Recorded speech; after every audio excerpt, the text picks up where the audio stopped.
Buenas noches. Estamos acá en otra edición de la Escuela al CIF.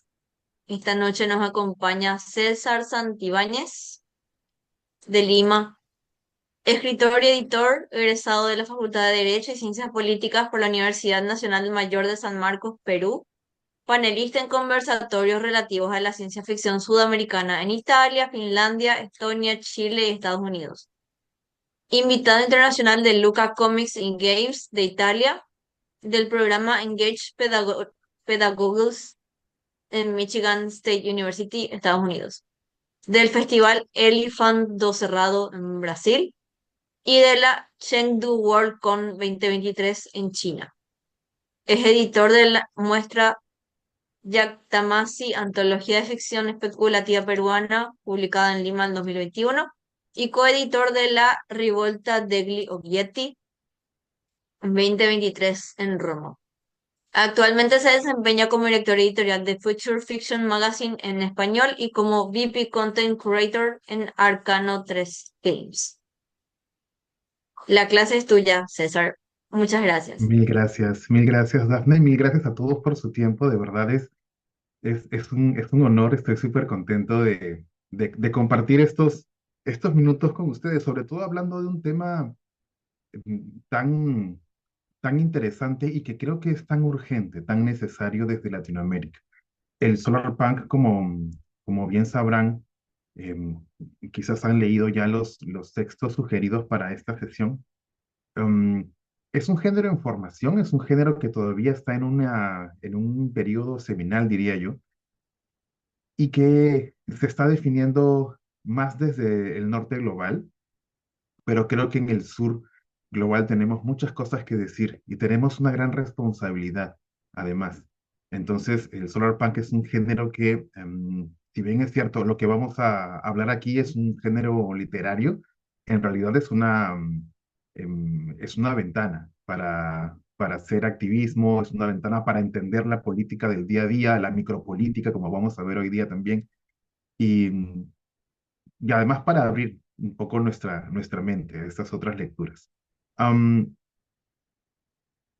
una de las cosas interesantes del solar punk es que nos permite pensar, como les decía, en política y en medio ambiente.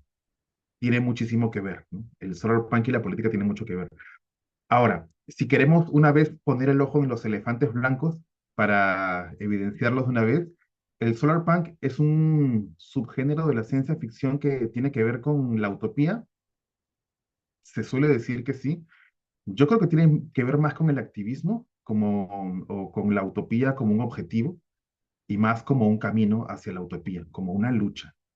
Am, em, Se suele decir que estamos inmersos entre narrativas, donde ya nos hemos dado cuenta que la narrativa anterior, la narrativa del statu quo o el capitalismo, pues ha fracasado y vivimos en un periodo, como diría Zizek, de cinismo funcional, donde hacemos a que nada ha pasado, estamos jugando a que las cosas están bien, estamos jugando a que mientras no me falte el agua y el oxígeno, pues todo va a estar fantástico. Y vivimos inmersos en esta especie de cinismo funcional, como les comentaba, porque además no somos capaces de pensar en otras soluciones. Y vivimos en esta especie de hedonismo postapocalíptico, esta especie de regodeo en narrativas distópicas que le han hecho mucho bien. ¿Qué tal, Lucio? ¿Cómo estás? Le han hecho mucho bien a la literatura, pero yo creo que la diversidad es saludable también. Entonces, vamos a analizar algunos de estos conceptos. Decimos por lo general que la ciencia ficción suele ser política, es un discurso heredado, creo yo, válido, pero poco se habla de la ciencia ficción y la política. ¿Qué conceptos políticos están relacionados directamente con la ciencia ficción? Hoy también vamos a intentar hablar de esos conceptos, los que entren, los que colisionen con el solar punk. Así que, bueno, espero que esta sesión les sea interesante, les estimule a investigar un poco más de este hermoso género. Am, Ok, por definición, el solarpunk es un movimiento que imagina futuros sostenibles. Eso es un poco en breve lo que ocurre. Am, Hay temas de justicia social. Vamos a ver en un momento cuáles son las tres principales aristas del solarpunk, pero en esencia es una ciencia ficción donde se preconiza la tecnología, la sostenibilidad y la justicia social. Es una ciencia ficción, además, muy cercana a la realidad. Es una ciencia ficción próxima, em, donde yo diría que es más un movimiento, donde la literatura es solamente uno de estos grandes tentáculos a través de o por medio de los cuales el solarpunk está llegando a muchos rincones. No es y debo ser absolutamente honesto con esto, no es quizás su frente principal. Yo creo que el frente principal del solarpunk es el diseño especulativo, la arquitectura especulativa, y la literatura solamente es una aplicación narrativa de, de algunas otras expresiones artísticas, formando al final un todo, ¿no? Un cuerpo. Eso es lo interesante. Una de las cosas bonitas del solarpunk es que es estrategia. Se le suele definir como un antídoto al cyberpunk. El cyberpunk es esta narrativa que nace del capitalismo, una narrativa quizás donde el ser humano se abandona a un control, un dominio de las corporaciones, donde la tecnología se vende, se alquila, pero nunca se produce en casa, donde hay un héroe que es muy cercano al noir, un héroe individualista, un héroe solo, y son narrativas apasionantes, pero que sirven como una forma de crítica hacia un sistema. Sin embargo, son contados los trabajos cyberpunk que contienen una estrategia definida. Su función es la alerta. Yo creo que es una función suficiente.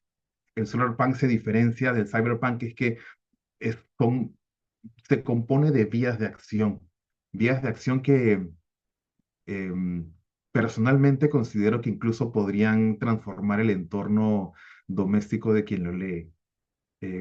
Es muy fácil empezar leyendo o enterándose acerca del solarpunk y terminar cuestionándose cuáles son esas brechas donde el poder no tiene alcance e ir actuando dentro de estas brechas, ir un poco formando nuestro pequeño rango de acción.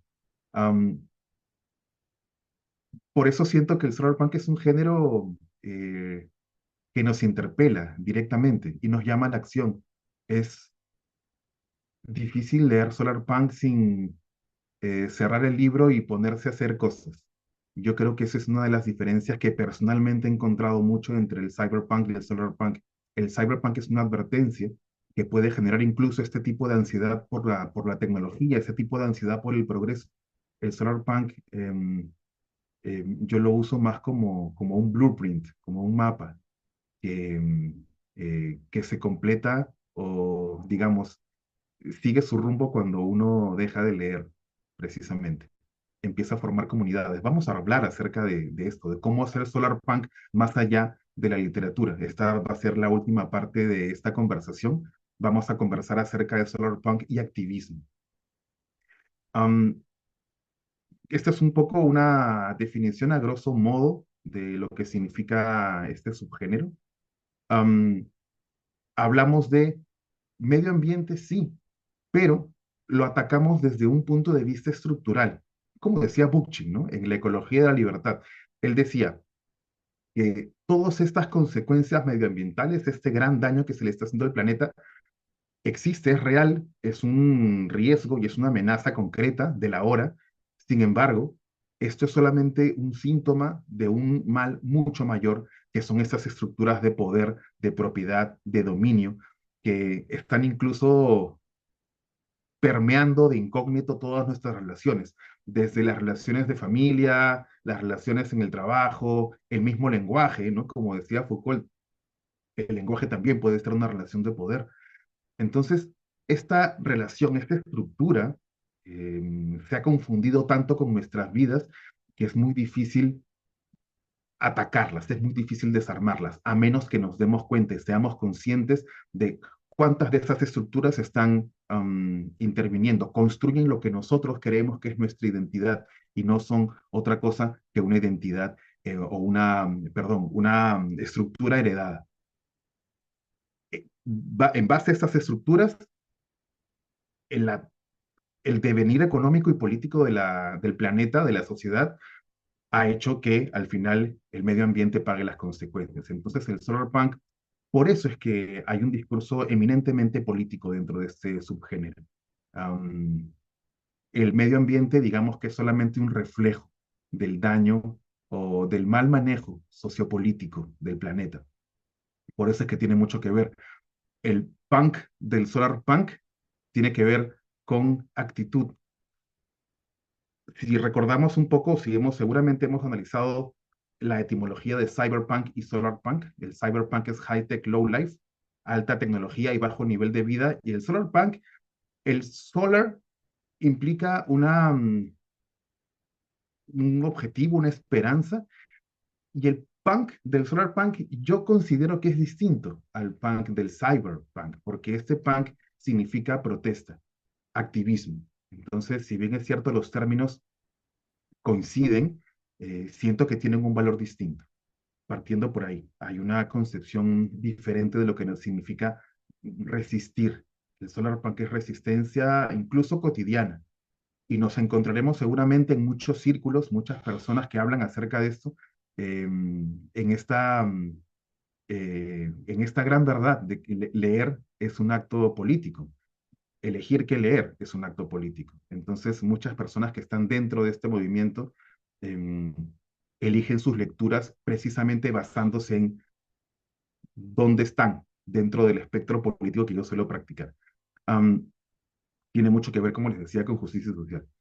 Connor Owens decía que el movimiento es, hay un término interesantísimo, arte, moda y activismo, eh, que intenta responder esta pregunta, ¿cómo luciría una sociedad y cómo podemos llegar a ella? Que creo que eso es lo importante. Um, hablando un poco de la historia del solarpunk, una de las cosas que nos golpea cuando empezamos a investigar en este movimiento es que no nace en las plataformas oficiales, ¿no? No nace en una antología, en una gran editorial, de hecho ni siquiera nace en los libros. El término solarpunk empieza desde el blog La República de las Abejas, que es un blog muy pequeño que habla acerca de anarquismo, donde precisamente acuña el término solarpunk um, desde un poco como una respuesta al cyberpunk. En el 2010 se genera este manifiesto solarpunk, del cual vamos a hablar en un momento, porque yo siento que traduce una visión bastante new age del solarpunk, en la que particularmente creo que hay muchos puntos por mejorar en ese manifiesto desde Latinoamérica sobre todo. Creo que en Latinoamérica podemos enriquecer muchísimo este discurso New Age y meramente positivista, si queremos un tanto naif del manifiesto de Solar Punk que se da en Tumblr. En el 2012 es que se empieza a, surge la primera publicación que contiene esta palabra, que es este libro que no se ve en este momento, aquí está, bueno. Bueno, digamos que se ve por ahí. Solar Punk, que es el libro de Gerson Lodi Ribeiro, de Draco, editora Draco, que es un libro que si bien es cierto, se llama Solarpunk, en realidad solamente sirve para presentarnos el término en sociedad, porque la mayoría de los cuentos que están aquí son capitalismo verde, o son distopías verdes. Entonces no hay realmente un espíritu de reconfiguración del sistema político, no hay un activismo como tal en este tipo de cuentos. ¿Hay alguna idea interesante? Mm, yo creo que uno de los mejores cuentos, y me atrevo a soltar la premisa por aquí, es el de que está en esta comunidad que intercambia su sangre por clorofila y se va a, se oculta, o digamos, sí, se autoexilia a una comunidad en Portugal y empiezan a nutrirse del sol. Obviamente, esto representa una afrenta directa a la industria de la comida, a la chatarra y tal, pero siento que no se explota mucho esa parte de la historia. Por lo demás, son cuentos bastante originales, bastante bonitos, pero no diría que todavía encarnan lo que luego sería el solar punk. Entonces es un hito dentro del subgénero porque es la primera vez que se trae a colación el término, pero más allá de eso, creo que sirvió, digamos, para presentar, como les digo, el término. Luego sigue la traducción, porque World Weaver Press, qué pena que no se vea, pero World Weaver Press lo que hace es traducir esta primera antología de Eloy Ribeiro al inglés, y obviamente aprovechando esta gran maquinaria del norte global, se empieza a hacer mucho más conocido el Solar Punk. Son los mismos cuentos, con alguna introducción de más y nada más. Lo que sigue es Sunvolt, que donde ahí creo que ya se empieza a cocinar mejor las características. Aquí se respetan mucho a los animales, se respeta mucho a un futuro mucho más diverso, eh, con minorías políticas, divergencias, minorías sexuales, raciales. Entonces ya estamos hablando de algo mucho más allá del mero capitalismo verde. Some Vault Stories of Solar Punk and Eco Speculation. Um, es una lista bastante nutrida de poesía, ilustración y ficción. Ningún nombre que nos salte especialmente la memoria a los que leemos la ciencia ficción clásica. Luego hay una publicación bastante importante, diría yo, en la historia del género que es Solar Punk Summers y Solar Punk Winters.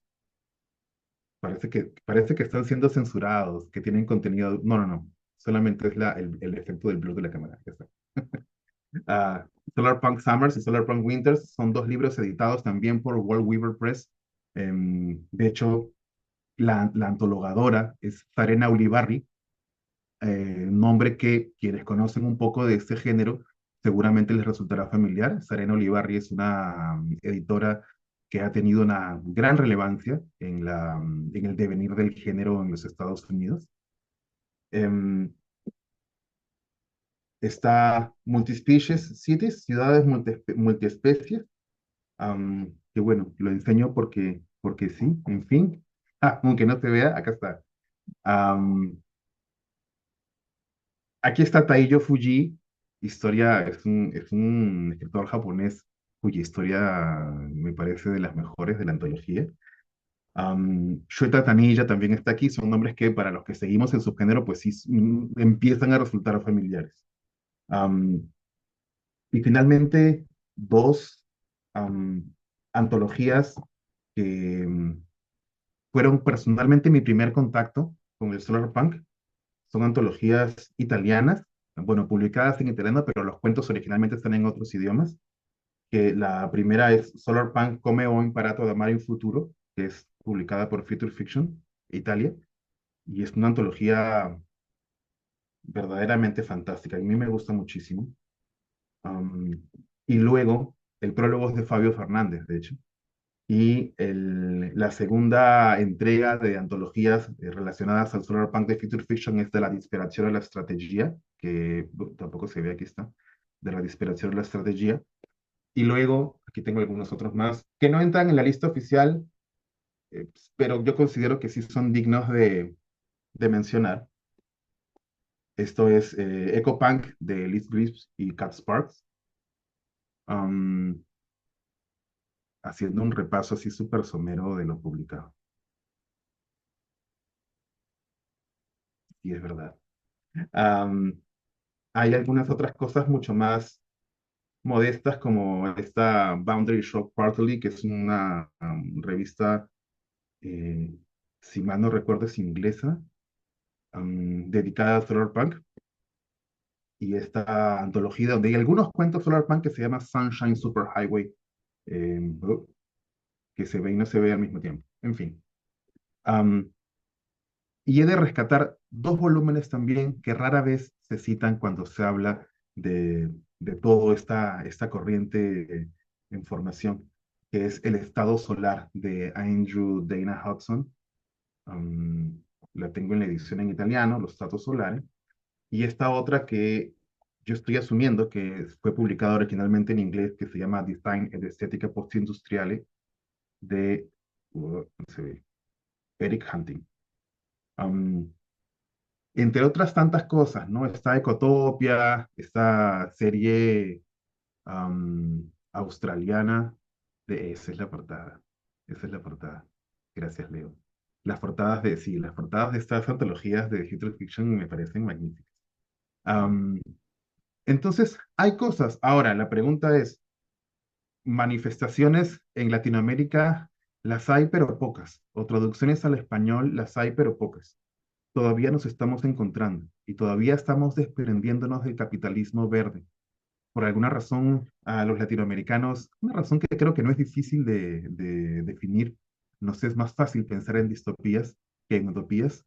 Nos es mucho más fácil pensar en colapso, eh, por la sencilla razón de que siempre hay alguien más, hay un interés superior que ha decidido nuestro futuro.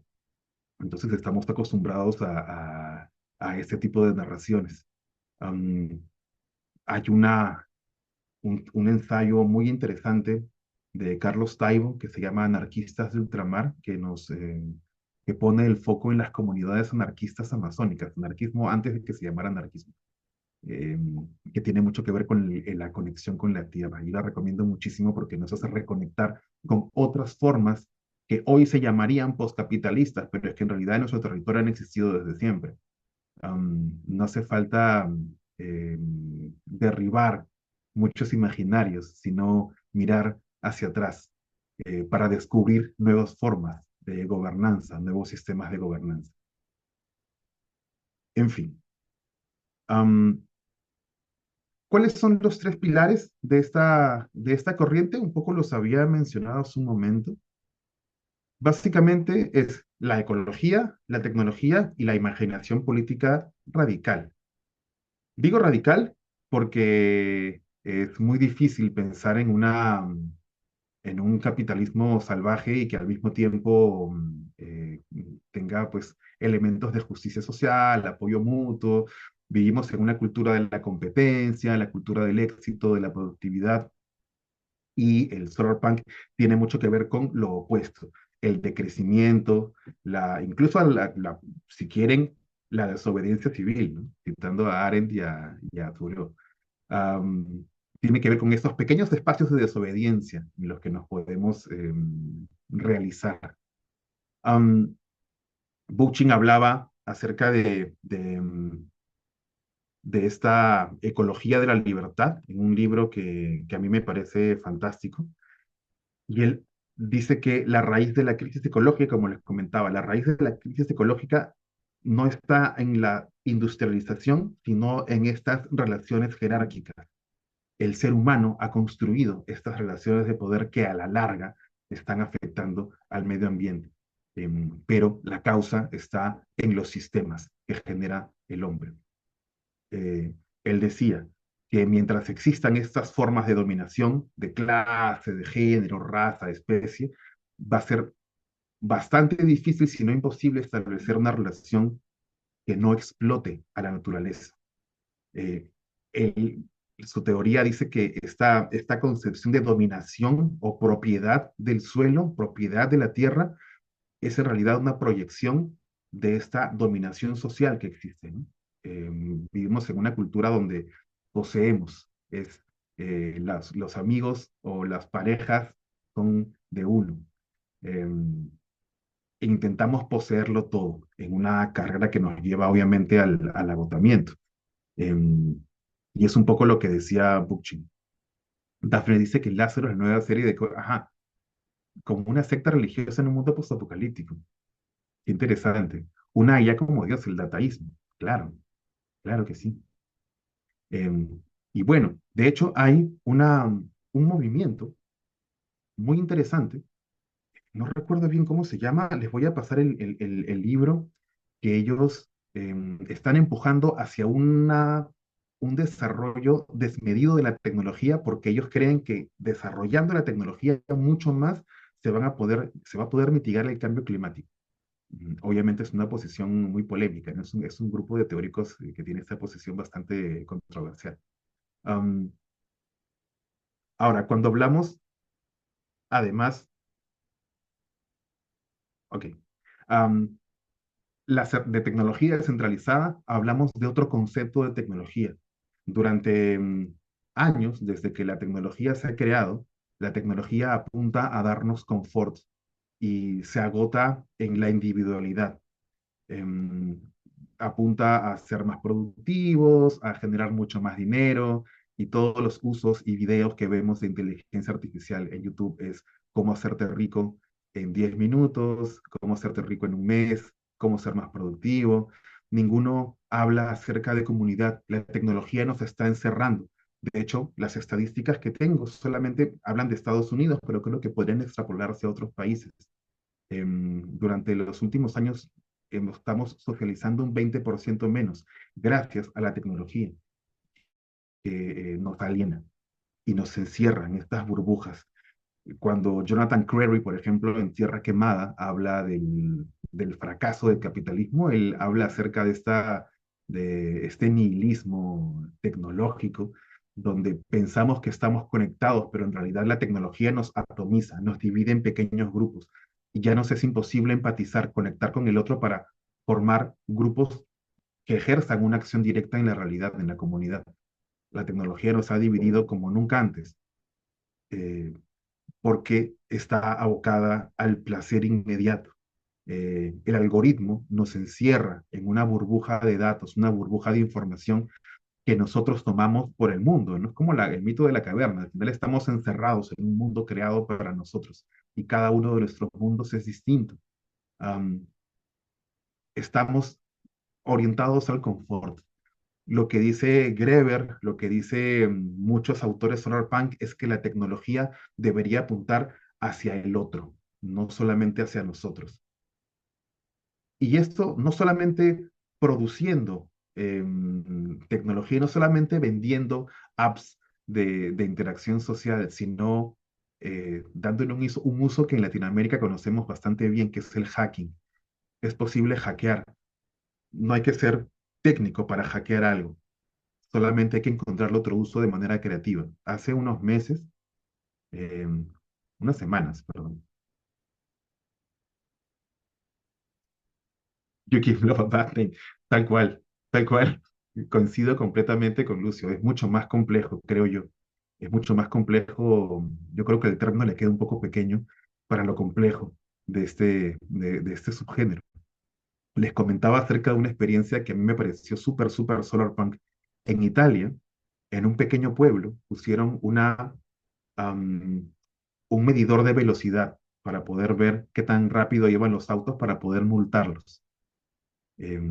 Italia es un pueblo extremadamente gregario, ¿no? Entonces lo que hicieron fue, y además este letrero, este sensor de velocidad, estaba puesto en una pendiente en la calle del pueblo. Lo que hicieron los jóvenes del pueblo fue correr, atravesar corriendo debajo de ese letrero para hacer carreras. Y quien sacaba el mayor puntaje, pues ganaba, se llevaba algo. Se transformó esta tecnología orientada inicialmente a controlar, a medir, se transformó en una excusa para el juego, para el espacio común, para retomar el contacto físico con las personas. Eh, Cómo darle la vuelta a la tecnología para que nos una en lugar de que nos divida. Ese es un poco el concepto de tecnología bajo el solarpunk. Además está el hacking. En Latinoamérica rara vez utilizamos la tecnología conforme fue pensada en el norte global. ¿Por qué? Porque tenemos otros parámetros, tenemos una realidad distinta. Entonces, hackeamos muchísimo. Y tenemos mercados negros, y tenemos mercados de segunda mano, tenemos, en fin, muchas formas de darle más usos a la tecnología. De hecho, la plataforma Cuevana, que es la plataforma de piratería más grande, está aquí en el norte del Perú. Bueno, estaba hasta que la desmantelaron. No sé dónde estará, no sé si aún existe, pero estaba aquí. Hackeamos muchísimo. hackeamos muchísimo. Y en esta cultura del hacking también hay un segundo uso, hay una creatividad. Lo que ocurre es que desde el discurso oficial, Latinoamérica no genera ciencia ficción porque no produce tecnología, porque desde el discurso global, si uno no produce, no vale. Dos cosas al respecto. No producimos tecnología eléctrica y digital, que es la tecnología actual.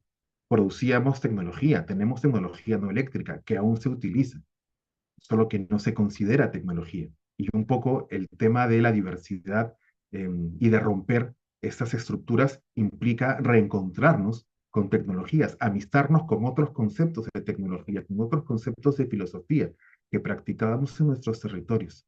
Um, y además amistarnos con el concepto del hacking, ¿no?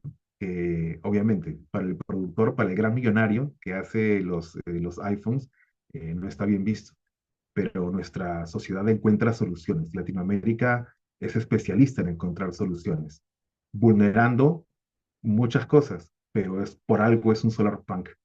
Um, y yo creo que es un factor muy interesante de esto.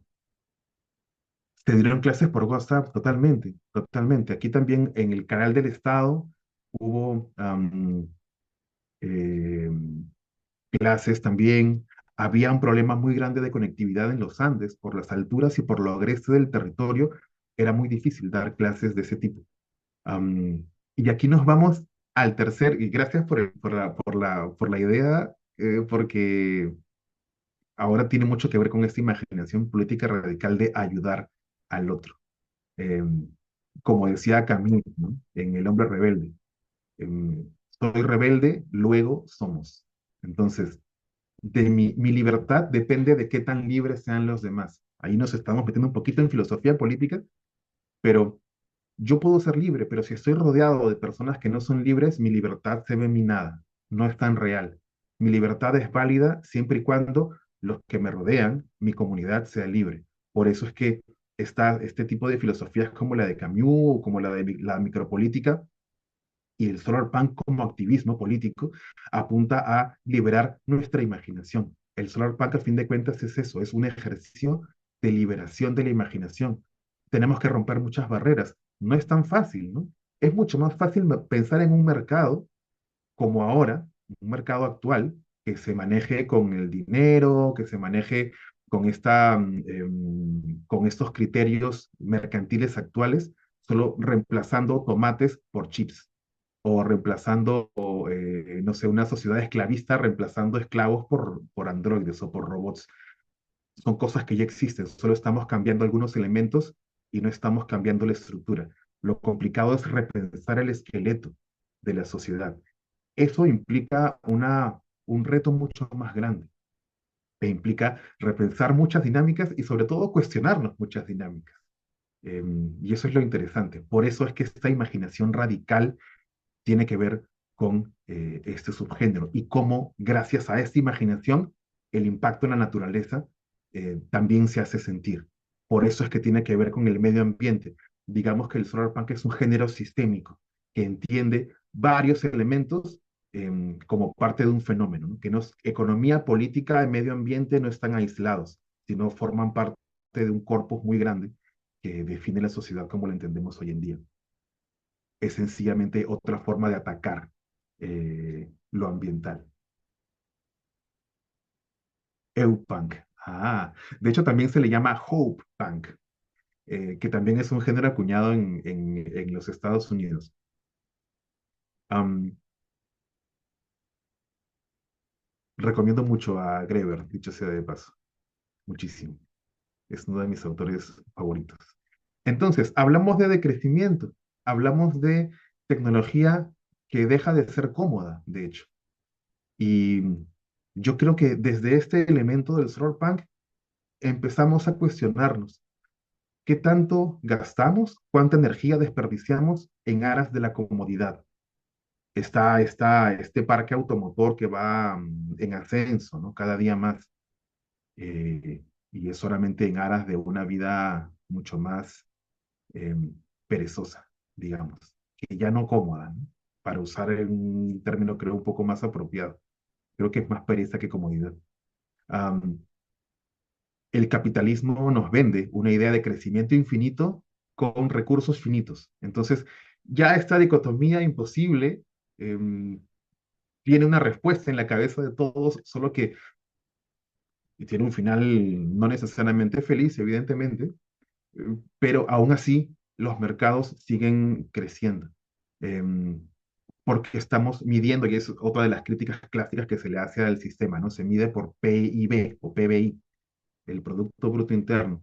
En otros países, por ejemplo, como Nueva Zelanda, se hizo el experimento de medir el crecimiento de la nación por otros índices de felicidad, por ejemplo, de tiempo libre, espacios públicos, y se empezó a medir el crecimiento de esta nación con esos otros términos que no son puramente económicos, porque al final esta lectura puramente económica del éxito o crecimiento o desarrollo de un país se traduce a la política. Por eso es que están estos estados empresa. Por eso es que se cree popularmente que si es un buen empresario será un buen presidente y que un Estado se gestiona como se gestiona una empresa, con la misma agresividad corporativa, con la misma agresividad de estas grandes empresas, con este comportamiento altamente tóxico, ¿no? Que nada tiene que ver con la empatía, con las emociones, sino que tiene que ver con eh, este ánimo voraz de la empresa que busca ganar siempre más. El crecimiento o el desarrollo económico ha permeado incluso nuestras relaciones, nuestra productividad. No sé si han leído este gran ensayo de la sociedad del cansancio de Byung-Chul Han, donde él dice que eh, el peor, lo peor que nos ha podido pasar es el hecho de ser nuestro propio jefe, porque en las sociedades, en las primeras sociedades industriales, tú salías del trabajo y eras una persona más. En cambio, hoy en día, el jefe tóxico, exigente, esclavizante vive dentro nuestro. Entonces tenemos esta culpa hacia el descanso, esta culpa hacia em, que incluso dormir nos cuesta salir de vacaciones. Y esto se traduce en los males contemporáneos, según decía Byung-Chul Han, que es el agotamiento, el estrés, um, la soledad, a fin de cuentas. Entonces, el decrecimiento apunta a hacer frente a todas estas categorías que han impulsado durante años a la sociedad, al sistema actual, para decir, vamos a frenar un momento, vamos a darle espacio, vamos a darle importancia a otros aspectos de nuestra vida y a repensar nuestras relaciones con el trabajo, sobre todo. Em, Vamos a cambiar un poco las cosas desde ahí. Yo no soy mi puesto de trabajo. Una pregunta que siempre nos mueve es, si yo renuncio a mi trabajo mañana, ¿quién soy?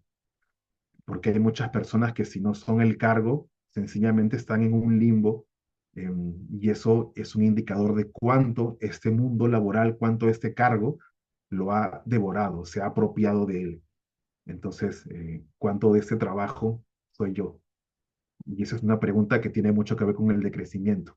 Primero, el desarrollo de la persona y luego el trabajo. Desmercantilizar la vida, como decía Cáliz. Esto también es Solarpunk. De hecho, yo tenía un amigo que era juez, eh, y era un juez de la Corte Suprema, o sea, era uno de los jueces altos. Un juez bastante justo, debo decir, cosa rara de encontrar al menos en este país. Y cuando él termina, él era un tipo entregadísimo al trabajo, ¿no? Y cuando él termina, se jubila, porque él es bastante mayor, se compra un huerto a las afueras de Lima y ahora vive ahí. Em, pero luego me dice, ¿cuánto me ha costado vivir en un huerto? ¿Cuántos años de esclavitud me ha costado vivir en un huerto a las afueras de la ciudad cuando he podido hacerlo seguramente mucho antes? Solo que ahora mi exilio es voluntario, em, que es un poco lo que pasa con muchas personas, muchas personas. La Quería tec- hacerte, perdón, ¿puedo hacer un sí, comentario? por supuesto. Creo que es tan patético cuando se coloca como pie de firma el ser ex de algo, ex diputado, ex juez, Totalmente. lo encuentro tan terrible, o sea, cree que la gente lo siente como títulos honoríficos, pero ya no es lo que fue. Por supuesto. Entonces, realmente a mí me da mucha pena. Y veo personas, yo trabajo, soy funcionaria pública, trabajo en un hospital, soy auditora administrativa, pero yo soy escritora, o sea, yo soy poeta. Por supuesto, Y las bravo. personas en mi trabajo saben que yo tengo esta otra vida, y que a mí la vida no se me acaba en el trabajo. Yo tengo otra vida. Entonces, realmente, desde el punto de vida, desde el punto de vista de lo espiritual, de lo elevado, de, la, de tener un concepto de proyección de vida propia, o sea, también desde uno mismo para uno, en tema de lo que enriquezca, yo veo que las personas viven los cargos y los puestos, y es una depredación tremenda.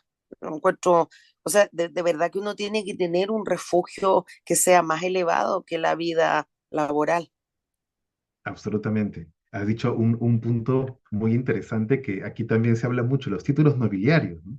Se han reemplazado y en vez de ser conde o varón, tenemos estos cargos, yo le llamo la linkedinización de las sociedades, porque todos de pronto nos hemos transformado en un LinkedIn viviente y nos Qué presentamos con divertido. nuestros cargos eh, y somos nuestros cargos y esto, estamos tan linkedinizados y Dafne menciona que también es una cuestión generacional y sí, debo concordar de que las generaciones que están hoy en día inmersas o que están, digamos, empezando ya la mitad de su recorrido por el mundo económicamente activo, están sujetas incluso a parámetros más duros de vigilancia. Hoy en día me ha pasado muchísimo. Afortunadamente, directamente no, pero sí he escuchado que hay muchas editoriales que se fijan en el número de likes del escritor para poder publicarlo. Y hay muchos trabajos que se fijan en cuántos likes tienes o cómo son tus redes sociales. Am, y eso me parece súper fuerte porque yo soy del 80 y mi generación todavía creció con un mundo con derecho a la vida privada.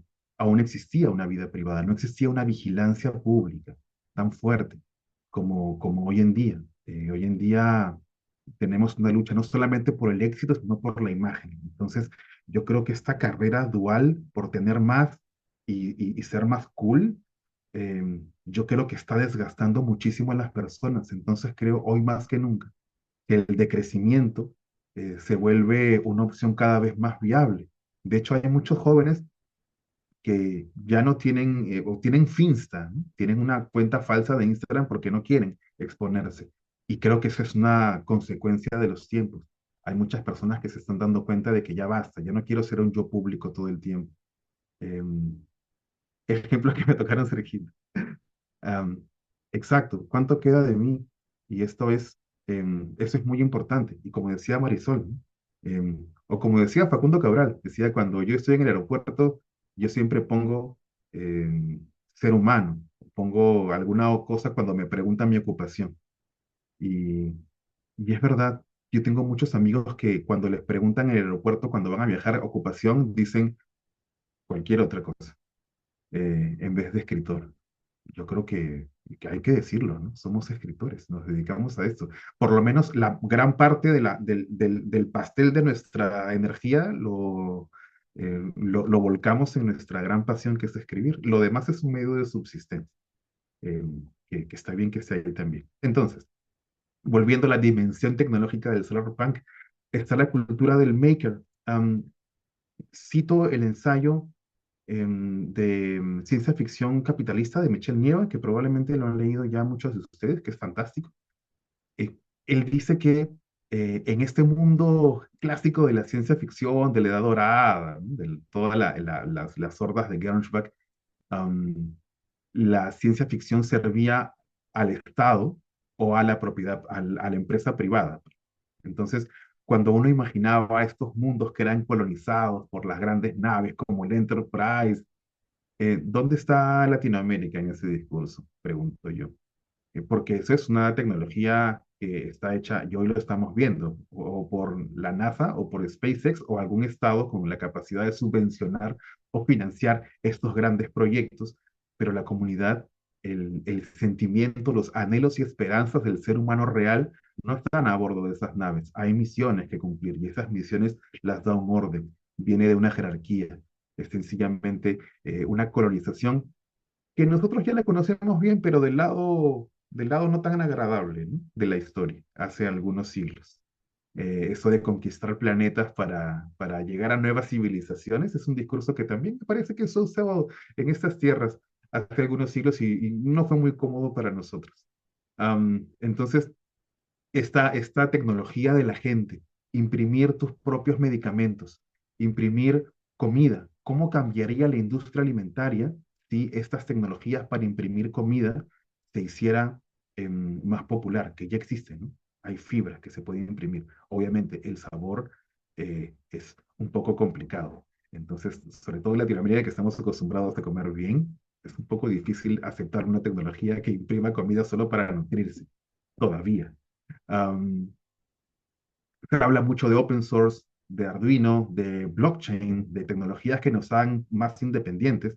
El blockchain tiene dos lecturas también. Hay una lectura bastante libertaria, una tecnología, una idea del blockchain bastante libre, pero también está una lectura hipercapitalista de los criptobros que siempre quieren comprar y vender monedas, criptomonedas para hacerse más ricos. Entonces, el blockchain de por sí no hay una ética, la ética está en cómo se usa el blockchain.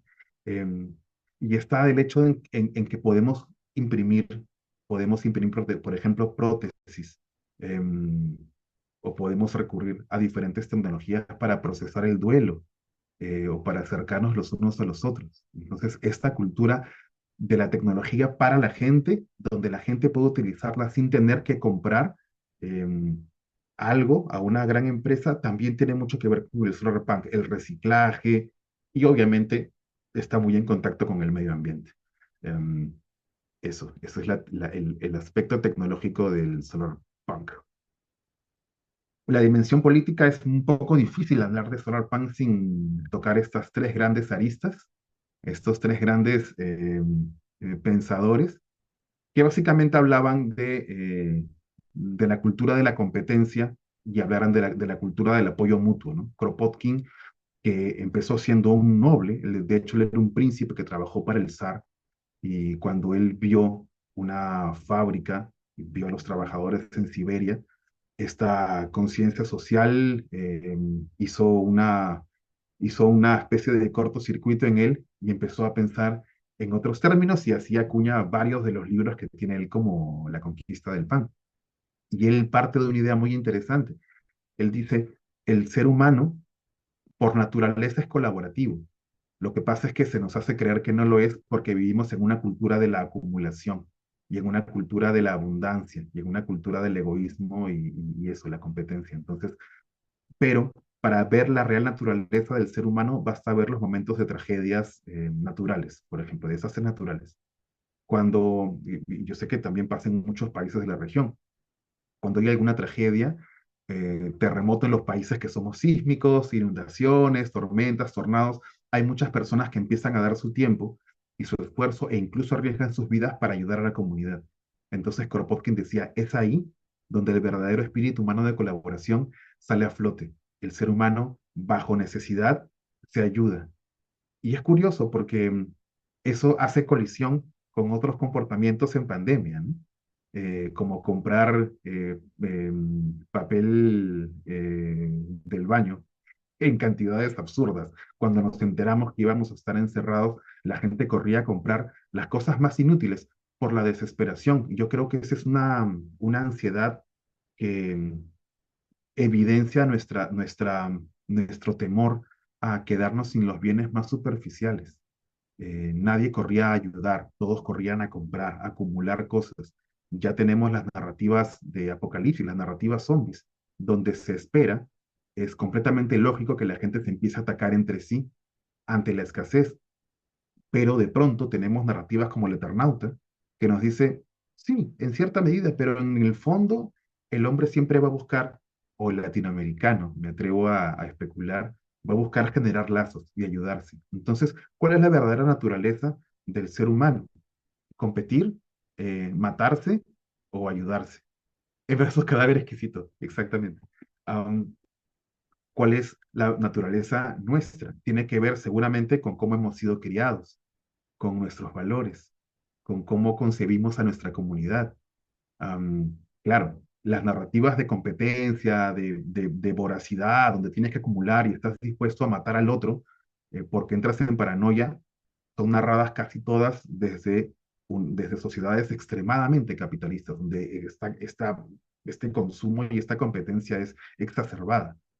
Latinoamérica, creo yo que al tener un contacto más cercano con la escasez, porque todos nuestros países o casi todos viven en olas de bonanza y depresión económica y estamos acostumbrados a que en el lapso de una generación, esta generación viva diferentes periodos. am, de alguna u otra forma hemos tenido algún contacto con la escasez y la necesidad y somos conscientes de que aún así se puede ayudar. Am, y eso me parece interesante cuando hablamos de la lectura de Kropotkin del Solarpunk desde Latinoamérica. Es una lectura muy distinta a la que tienen en otras regiones.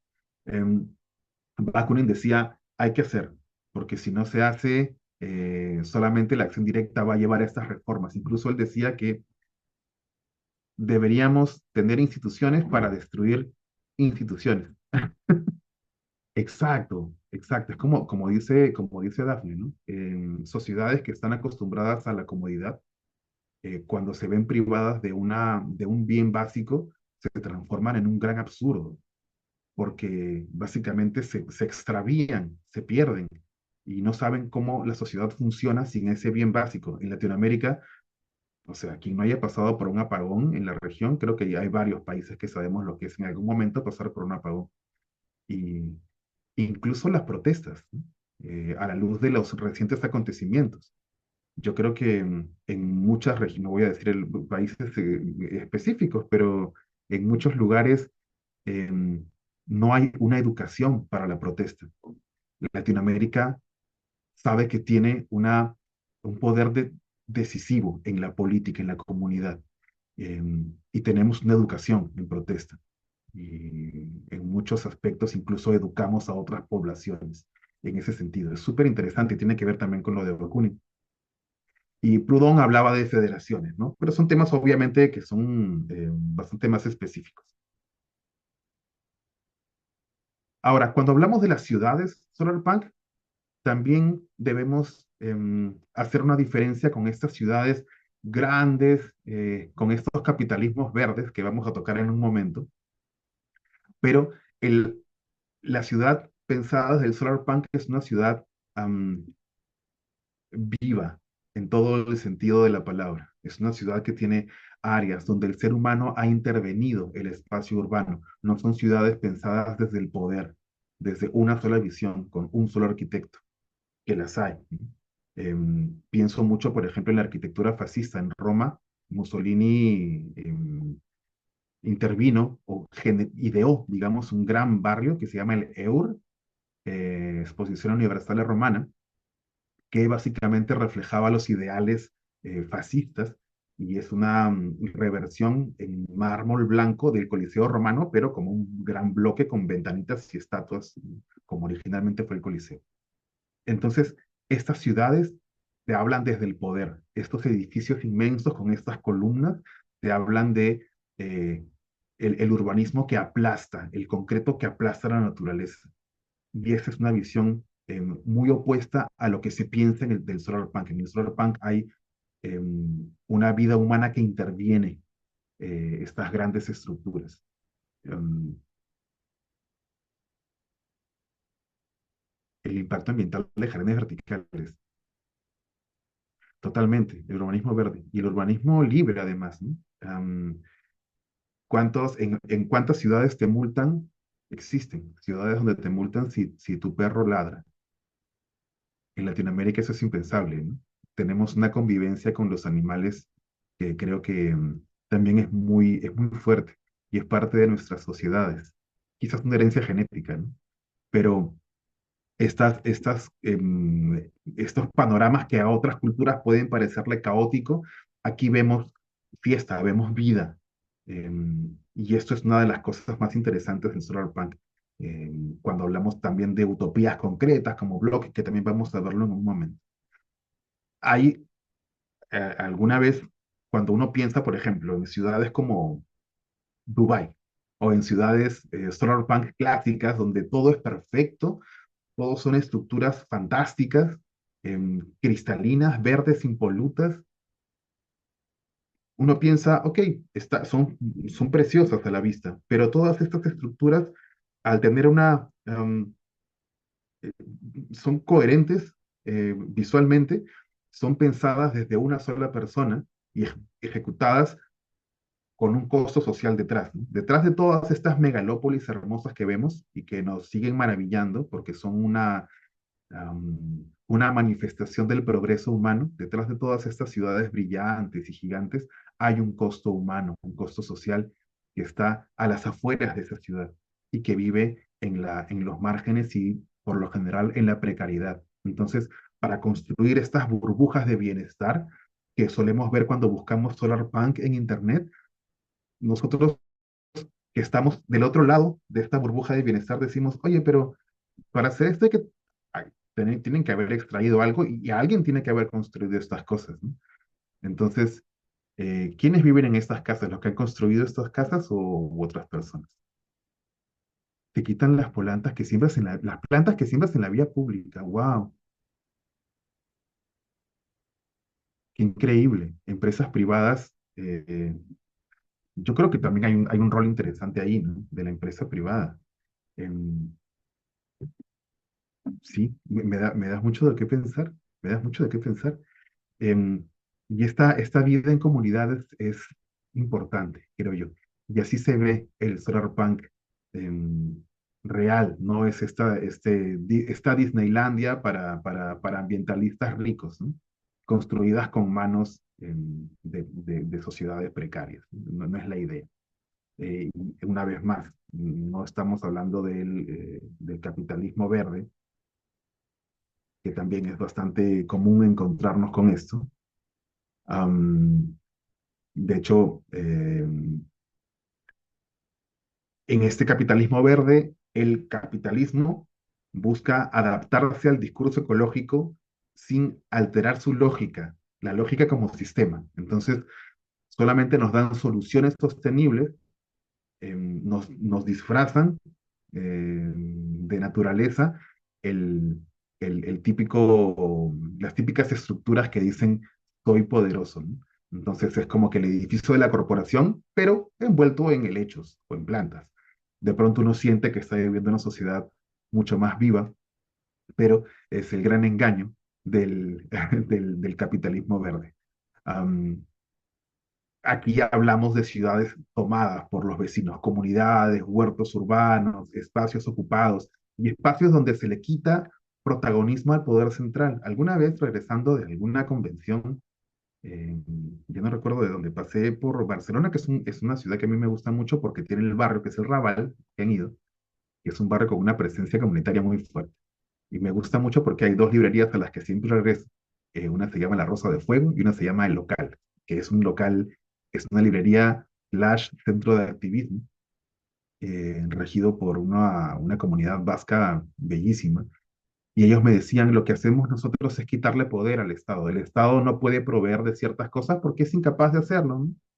Em, entonces, lo que hacemos nosotros es darle a la gente que no tiene comida, comida, gestionamos comida, alimento, frazada, espacios donde la gente no tiene que dormir y de esta manera demostramos que nuestro sistema puede coexistir con el sistema central, pero nosotros proveemos, llenamos ese vacío donde el Estado no tiene injerencia porque no tiene la capacidad de atender o el interés de atender a poblaciones vulnerables como ancianos, gente que pertenece a la población trans, nos encargamos de ellos. Minorías sociales, filipinos, haitianos, estamos ahí.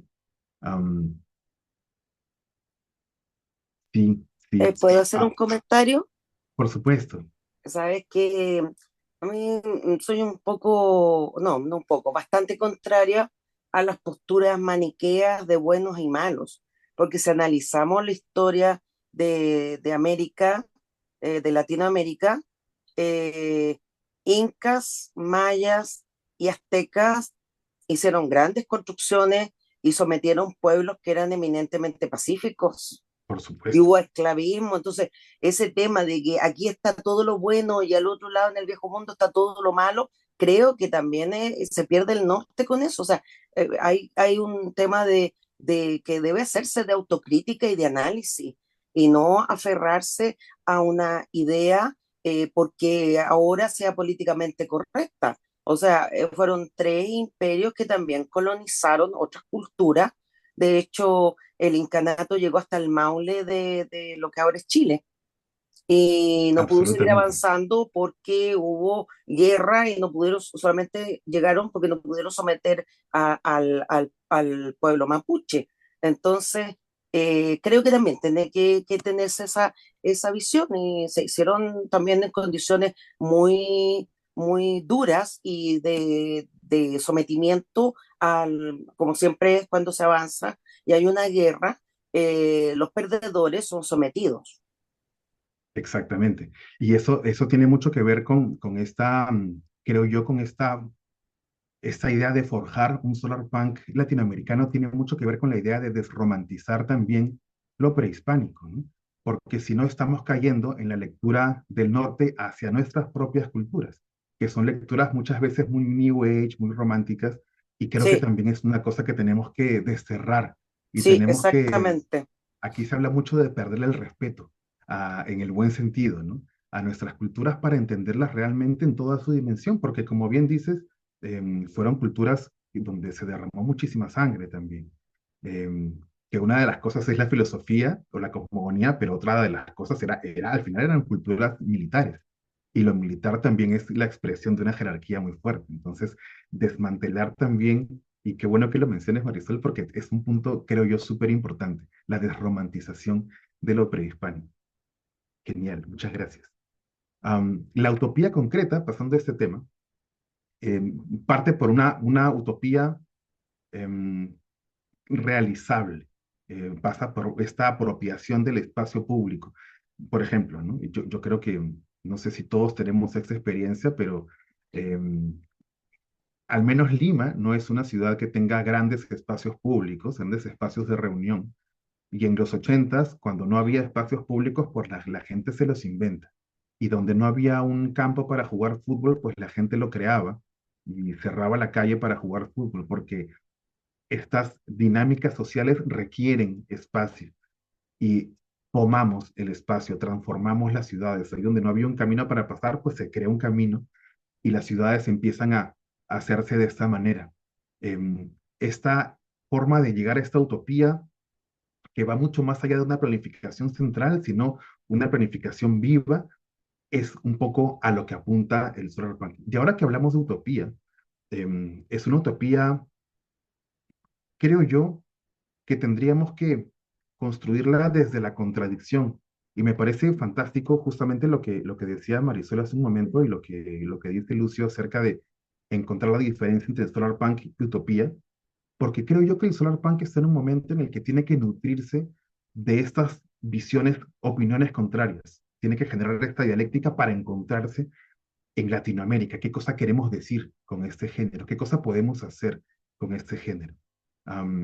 Y yo creo que estamos en un momento para rebatir y justo en base a este debate, a estas opiniones pro y contra, creo que es que se genera o se forja en base a esta dialéctica un verdadero solar punk.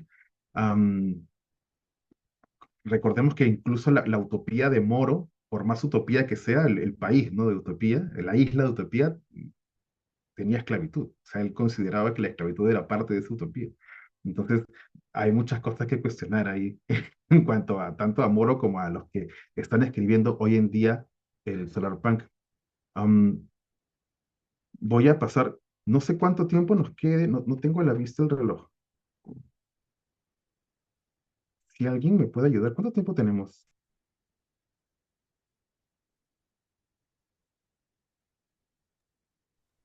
50, 50 minutos. Fantástico.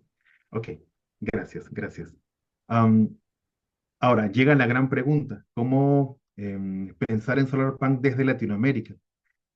Para esto, yo quisiera remitirme al manifiesto Solarpunk, no sé si tuvieron oportunidad de leerlo, pero es un manifiesto que siento yo que está pensado desde sí, básicamente lo New Age, em, y yo creo que todo este positivismo puede ser también cegador.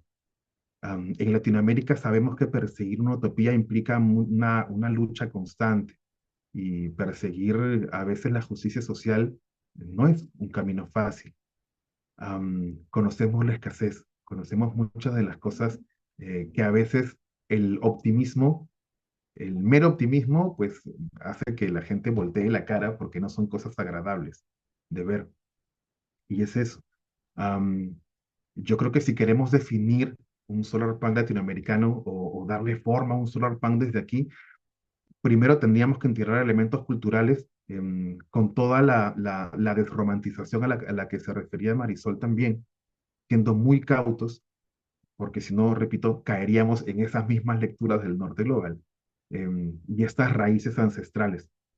Además, analizar las comunidades que ya existen y darle el lugar que merecen los líderes ambientales que defienden nuestro territorio todo el tiempo. Entonces, hay algunos elementos que nos distinguen de este solar punk forjado en Europa, en los Estados Unidos, en Escandinavia. Em, Traigo solamente estos tres modelos de trabajo comunitario que se llevaban al cabo en los Andes, el AINI, la MIT y la MINCA, que eran tres formas de pagar con trabajo y no con dinero. Aquí los impuestos se pagaban con trabajo, pero sin dejar de ser una estructura central de gobierno. Entonces, había un pago que no era en dinero, pero al mismo tiempo había un gobierno central. Entonces, ya tenemos una dinámica contradictoria, que es igual una expresión de poder.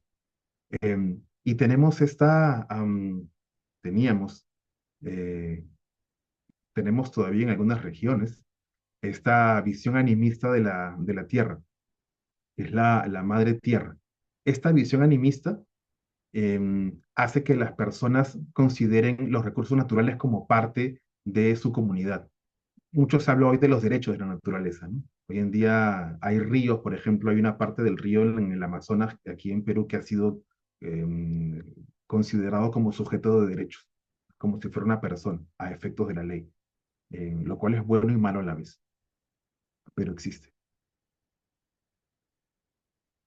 Sí, sí, y de hecho esta visión del animismo de la naturaleza es interesante porque en las sociedades animistas, por lo general, em, quien hacía daño a la tierra hacía daño a alguien de la familia. Entonces era socialmente cuestionado.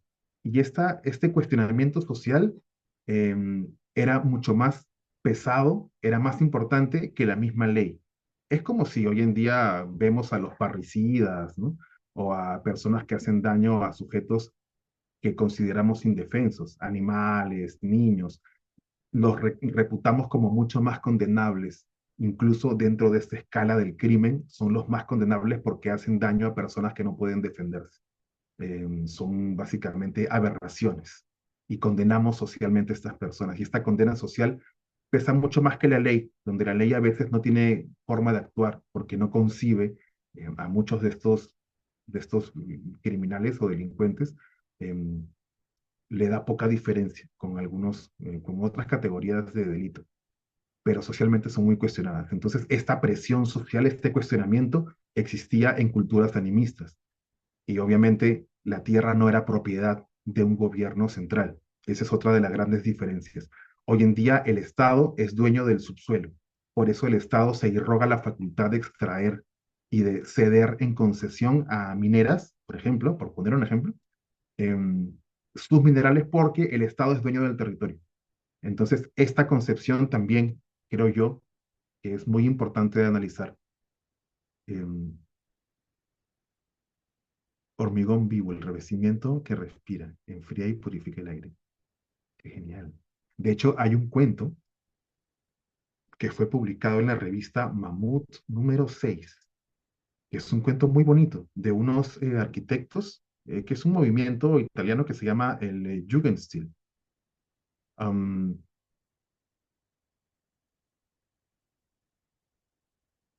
non serviam. Sigamos. Genial. Les comentaba acerca, gracias, muchas gracias por ese fragmento. Em, hay un cuento que les comentaba que se llama, que es del colectivo Jugendstil. El colectivo Jugendstil es un colectivo de arquitectos en Italia, en el norte, que es la parte de más dinero, que plantean esta historia acerca de un graffiti que es capaz de captar, que funciona como células, como paneles solares, pero en graffiti. Y este graffiti, si es que uno pinta un edificio con estos motivos, con este graffiti, hace que estas partículas absorban la luz del sol y hagan que ese edificio sea sostenible. Obviamente ese es un plan a futuro, pero ellos antes de llevarlo a la realidad, porque estaban intentando realizarlo, hacen este prototipo en papel, como se le llamaba también en la época dorada de la ciencia ficción a muchos cuentos, este paper prototype para decir, ok, así sería un edificio donde podría generar esta sostenibilidad, absorber luz gracias a este graffiti y al mismo tiempo ofrecer belleza. Entonces, este cuento me parece magnífico. Está en Mamut número 6 me parece. Debe estar por ahí todavía. Y mira que yo te pongo ahí algo similar, pero con un espejo, o sea, lograron tener luz porque viven en medio Sí, de de, de tres, de tres cerros. exacto. Eso es, yo considero que eso es hackear la naturaleza, ¿no? Porque uno está hackeando Total. la geografía. Em, Vivimos en un sistema hecho de sistemas. Entonces, este gran sistema, que es cuando hablamos de hackear, por lo general entendemos hackear sistemas tecnológicos, computadoras, CPUs, pero también hay sistemas biológicos. Entonces, cuando tomamos una taza de café por la mañana cuando estamos cansados, estamos hackeando nuestro sistema y estamos haciéndole daño a otras partes del sistema, como tomamos el café, y al mismo tiempo, como la imagen que comparte Dafne, ¿no? Estamos hackeando la geografía, donde ahí no llega, intervenimos y hackeamos. Y tenemos este gran espejo gigante que llega, qué fantástico es, qué fantástico, está magnífico. Am, a ver, eso, comunidades ambientalistas que, no digo ecosostenibles, que también existen. Hay un libro que se llama Eco Villages, que me parece súper interesante. No recuerdo la autora, lo tengo por ahí, Eco Villages, que es un documental, básicamente es un ensayo donde la autora viaja por 11 comunidades ecosostenibles en el planeta, comunidades muy modernas que usan mucha tecnología, eh, que claro, aquí hay que también ser muy cuidadosos, porque también muchos de estos son nómadas digitales, que tienen también una visión como que mucho más tradicionalista, no hay una voluntad de derribar estructuras, sino de retraerme del mundo para derribarlas perdón, para seguir reforzándolas desde lo lejos, que también es válido a fin de cuentas. Yo siento que esta libertad de la que habla el Solarpunk es una libertad que apunta y es una visión muy personal am, a hacer que sencillamente la gente elija bajo qué sistema quiere vivir. Eso es suficiente libertad, porque una libertad donde quiera que todos sean libres y que todos sigan una sola visión, pues tampoco hablamos de libertad, ¿no? La libertad es poder elegir. Eh, y yo siento que esta ciencia ficción apunta a escribir desde la comunidad. Por eso muchas veces van a encontrar cuentos que tienen que ver con el entorno inmediato, no con salvar el mundo, el colapso del colapso global, una computadora central que domina todo. No hay héroes que salvan la historia. Son personas que salvan una comunidad o se salvan ellos mismos mediante decisiones muy sencillas en su vida. Hay muchas de estas historias en el Solarpunk. Personas que sencillamente se compran una bicicleta automática y no saben cómo manejarla y de pronto esta bicicleta se cae y gracias a que se cae conocen a alguien más y así terminan haciéndose amigas con dos bicicletas robots que avanzan solas en la carretera. Son historias así de sencillas, así de mínimas, Y es una de las cosas que a mí me gusta más del Punk también. Hay muchas historias. Debo ser sincero también. Hay muchas historias donde no hay un conflicto claro, digamos que no hay un conflicto agónico al que también estamos acostumbrados a leer, ¿no? Estamos acostumbrados a que en todas las historias sea de vida o muerte, o con un clímax gigante, una narrativa a la que también nos ha acostumbrado esta espectacularidad hollywoodense. Somos incapaces de encontrar ya la emoción en esas historias muy pequeñas. Y particularmente el Solar Punk me ha enseñado a volverme a encontrar con esos conflictos muy pequeños. De repente son clímax que son muy contemplativos. Y esa es una de las grandes críticas que se le hace a este género. No pasa nada, dicen, ¿no? Porque en realidad lo que se quiere decir es, no hay nada que explote, no hay ningún conflicto que se resuelva con una pelea. Y a veces está bien que esté así. Eh, Esa es una característica que a mí me gusta mucho, mucho de este subgénero. No hay, a veces son historias lentas, pero bueno, está bien. También se innova desde el estilo, creo yo. Am, Estas ecualdeas y comunidades que conviene estudiar, o la Comuna de París, si queremos ponernos más históricos, ¿no? Que también es esta comuna que se abstrajo al Estado en el siglo XIX y duró varias semanas de manera autosostenible. Y luego está la defensa del territorio, hablando de un solarpunk en Latinoamérica, ¿no? No darle la espalda a lo que está ocurriendo en el territorio y no caer en esta visión New Age del solarpunk donde todo va a ser bonito siempre. Yo creo que en Latinoamérica tenemos clarísimo de que un mundo perfecto es imposible. Nuestra lectura de la utopía es mucho más crítica y creo que eso hace que sea más interesante escribirla, porque no creemos en soluciones determinantes, no creemos en fórmulas mágicas, porque se nos ha prometido muchas veces esa clase de discursos. Creo que estamos mucho más alertas a ese tipo de narrativas, entonces sabemos que en realidad se construye de a pocos y se denuncia mucho. Por ejemplo, hay muy pocos textos de ese subgénero que hablen acerca del ecocidio o que hablen acerca del asesinato de líderes ambientales. No se habla mucho. Yo creo que se podría hablar un poco más acerca de eso. Entonces, termino esta breve conversación con algunas formas en las que el solar punk podría transformarse en un activismo cotidiano. Aquí hablamos de micropolítica, infrapolítica y estos conceptos que a mí me parecen súper interesantes. Am, la micropolítica, y paso a esta diapositiva, el poder no se posee, se ejerce. Am, Esta infrapolítica son manifestaciones silenciosas en contra de un poder que quiere dominarnos. Entonces, del hecho de cosas muy pequeñas de hoy no voy a trabajar, no quiero, hoy me quedo en casa, estoy cansado, sencillamente quiero escuchar a mi cuerpo y no quiero ir, no quiero producir hoy. Eso es un acto de micropolítica.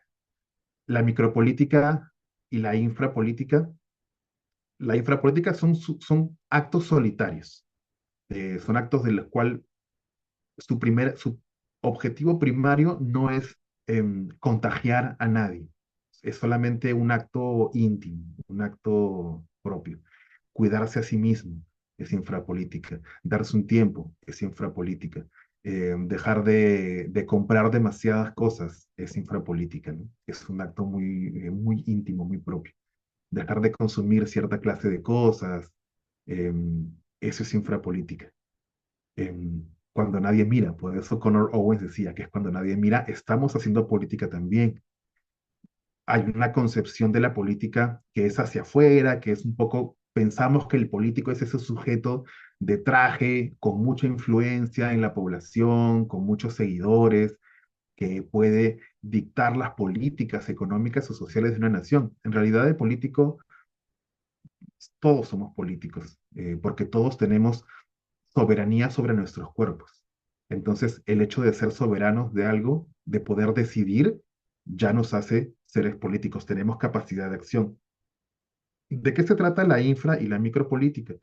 Ya habíamos hablado de la infrapolítica. La micropolítica son esos pequeños actos que sí apuntan desde lo mínimo, desde lo cotidiano, a generar un cambio. Por ejemplo, un espacio como este. Estamos ejerciendo micropolítica porque en esta conversación, en este chat, hemos empezado a cuestionarnos cosas en grupo, en comunidad, en colectivo. Eso es micropolítica. Y es un espacio de cuestionamiento, de debate sano. Entonces, esto es ejercer esos pequeños espacios. A mí me gusta mucho pensar en la micropolítica como hay una metáfora que a mí me parece muy adecuada para estos casos. Em, Imaginen un campo donde se construye una autopista pesada, ¿no? Llena de concreto y tal. El triunfo del progreso, porque necesitamos carreteras para poder viajar, para transportar mercadería, en fin, para lo humano.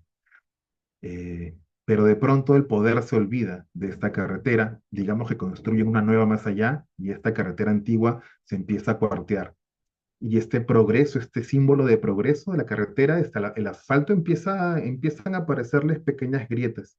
Y en esas pequeñas grietas empiezan a crecer pequeñas semillitas, plantitas. Esa es micropolítica, es identificar en qué grietas de nuestra vida cotidiana el poder central no tiene acción.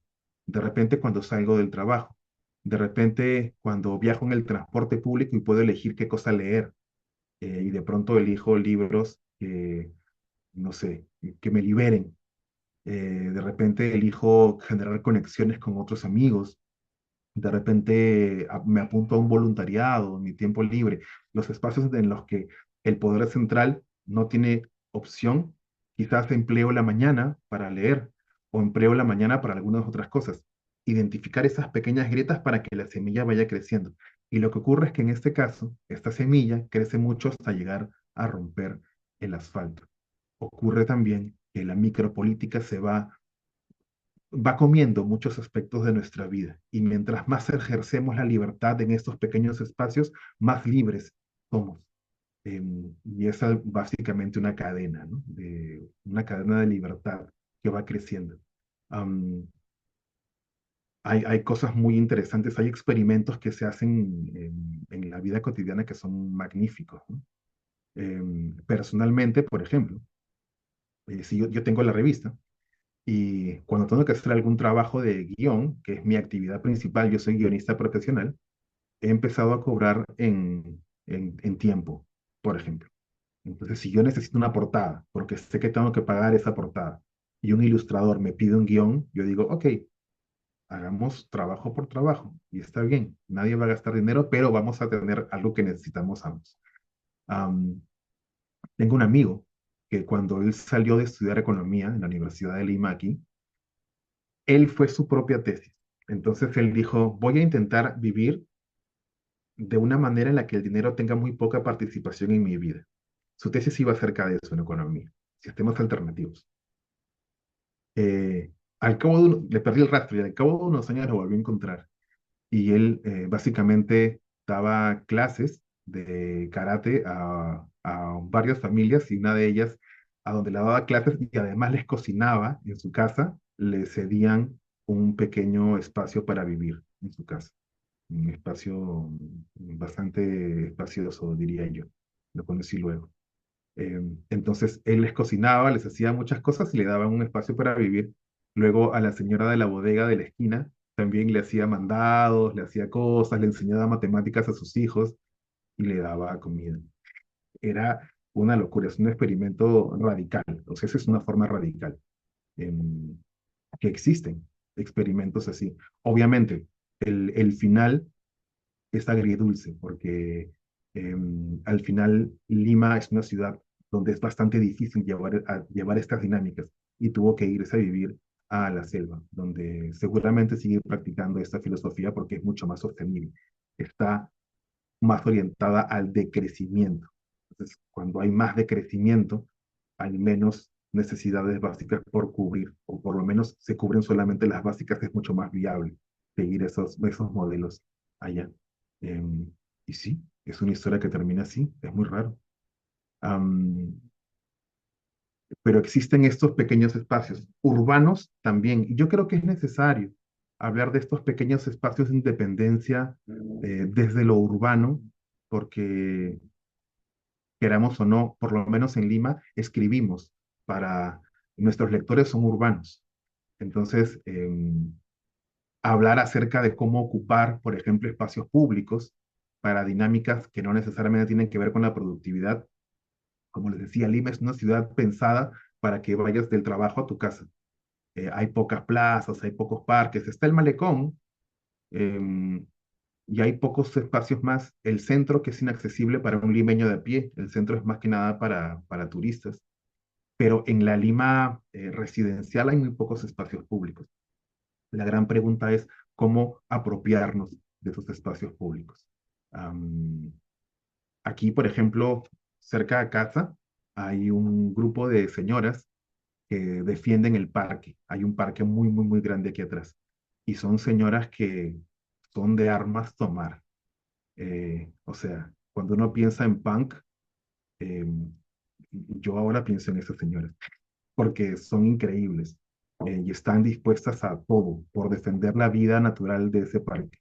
Llámese ardillas, gatos, dar alimento a las aves que están aquí, permitir que, o impedir, perdón, que talen árboles que son históricos en el parque.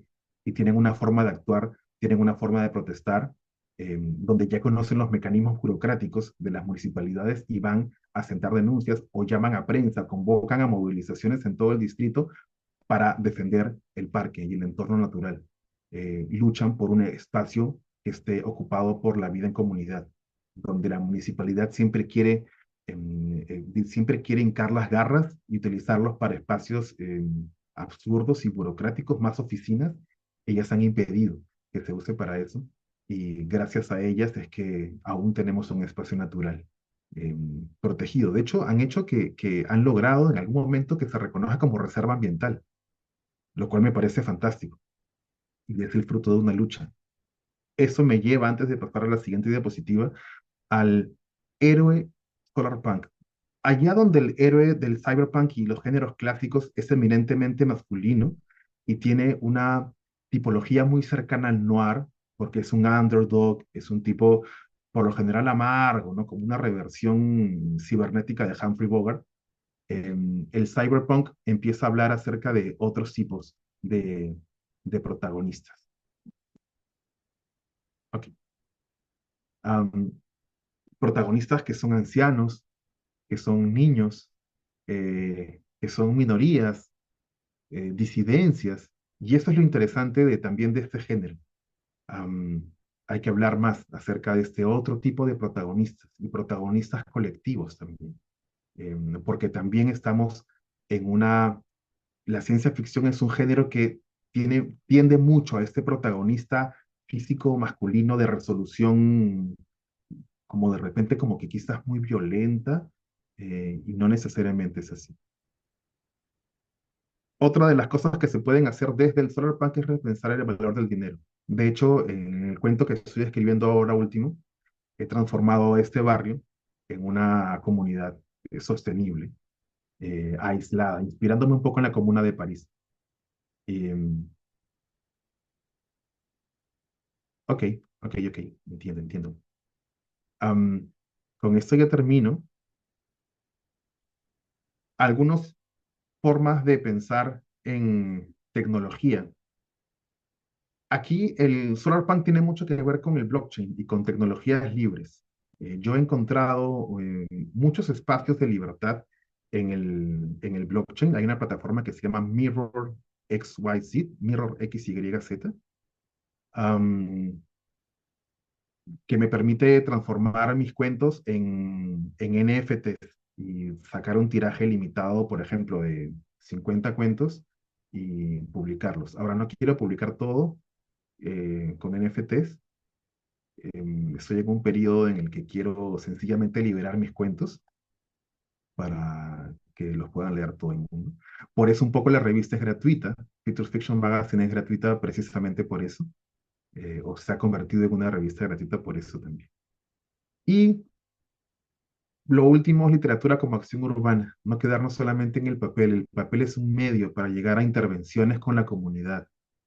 Es muy bonito, exacto, el copyleft. Yo soy absolutamente partidario del copyleft. Am, y sobre todo de llevar estas cosas a los espacios urbanos. Con la revista hacemos muchas intervenciones en universidades, donde hablamos acerca del futuro, hablamos acerca de cómo la ciencia ficción no es que prediga, sino construye el futuro. Em, Tenemos una sección en la página web de noticias, donde sencillamente los escritores pueden entrar a la página y estar actualizados con las últimas cosas. Estamos mapeando siempre esta clase de sucesos, tecnologías muy cercanas. Entonces, queremos transformarnos en una plataforma para lectores, para gente que quiera hacer debate.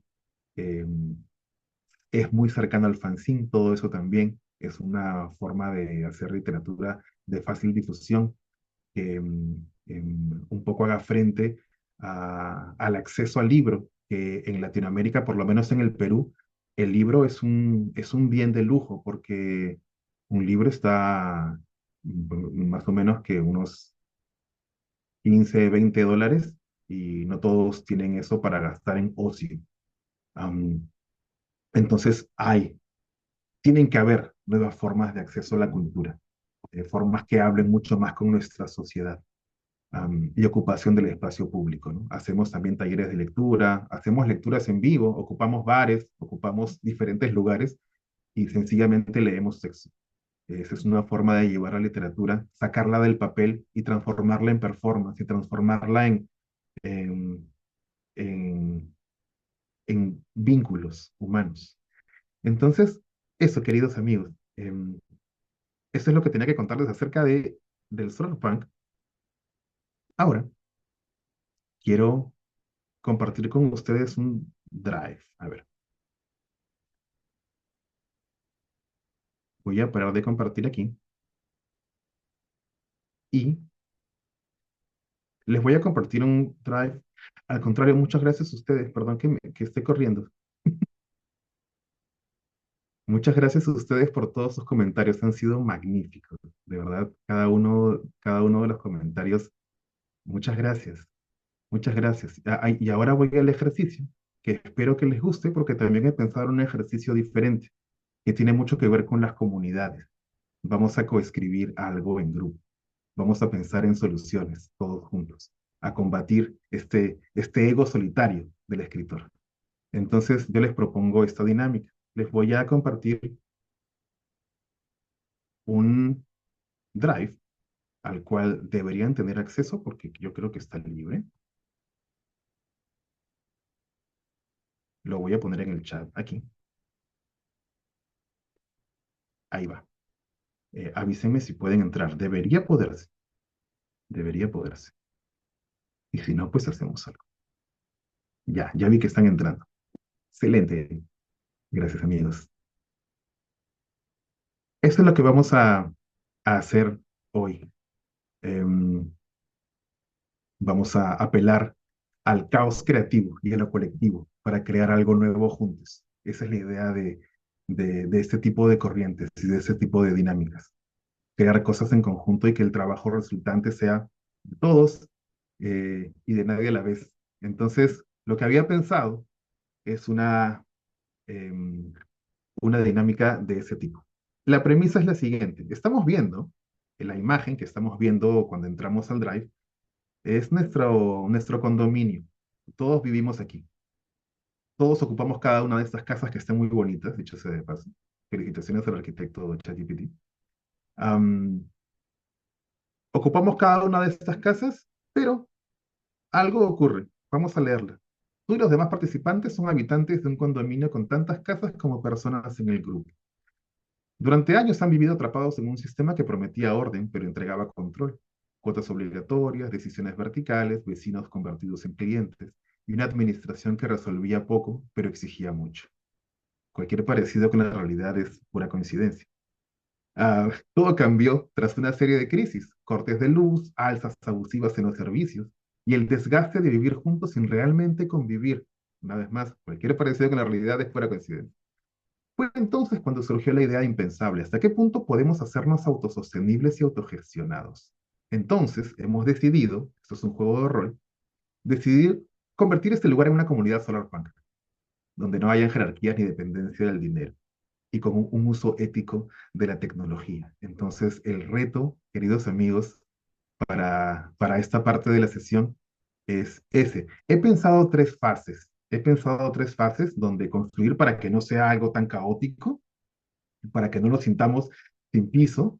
He pensado en tres fases de construcción. La primera fase, bueno, debo decir que si quieren utilizar ya está bien, por algo estamos en una clase de ciencia ficción. Am, Primero, buscar la autonomía. ¿Cómo se organiza políticamente una comunidad sin jerarquías? Tenemos pensado, por ejemplo, normalmente son las asambleas de vecinos, o el presidente, o el secretario y el tesorero de las comunidades, las juntas de propietarios. ¿Existen algunas otras formas de gobernarnos en conjunto? La, ma- la mansión Playboy. Ah, ¿Cómo funciona la justicia sin sanciones? ¿Es posible una justicia sin sanciones? ¿O la justicia siempre tiene que tener sanciones? Ahí nos estamos metiendo a temas también bastante políticos. La idea de esta dinámica es hacer política desde lo pequeño y empezar a pensar en una nación, en una comunidad que funcione de manera autosostenible. ¿Cómo garantizamos la participación equitativa en los espacios comunes? ¿De quién es el jardín? ¿Es de todos? ¿Nos lo turnamos? Quizás, y si yo tengo, mi casa es más grande, tengo más derecho a usarla. No lo sé. Em, y qué herramientas digitales podrían ayudarnos. Entonces, eh, propongo que empecemos a llenar las ideas que nos vengan. No tiene que ser un orden lógico. Hagamos un brainstorming. Hagamos un brainstorming. Empiezo yo, por ejemplo. em, en pequeñas asambleas, por ejemplo.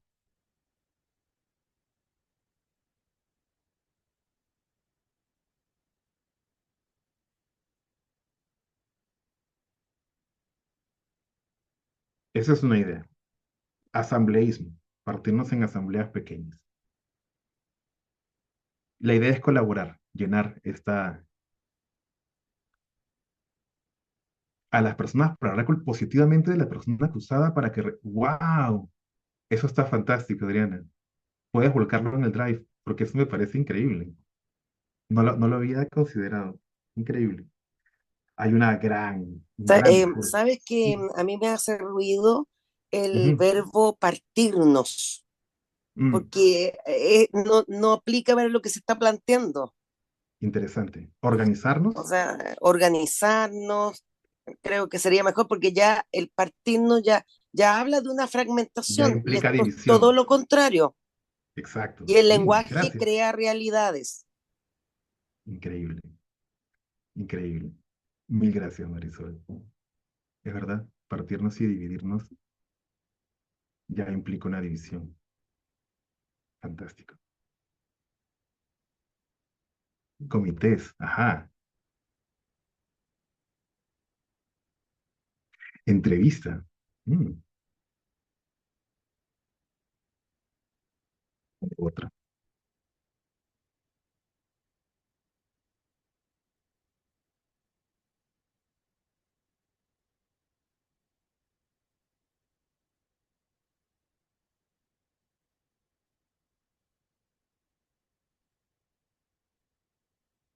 Ahí lancé otra, por ejemplo. Apps de referendo. Todas las decisiones pasan a través de un aplicativo y sí,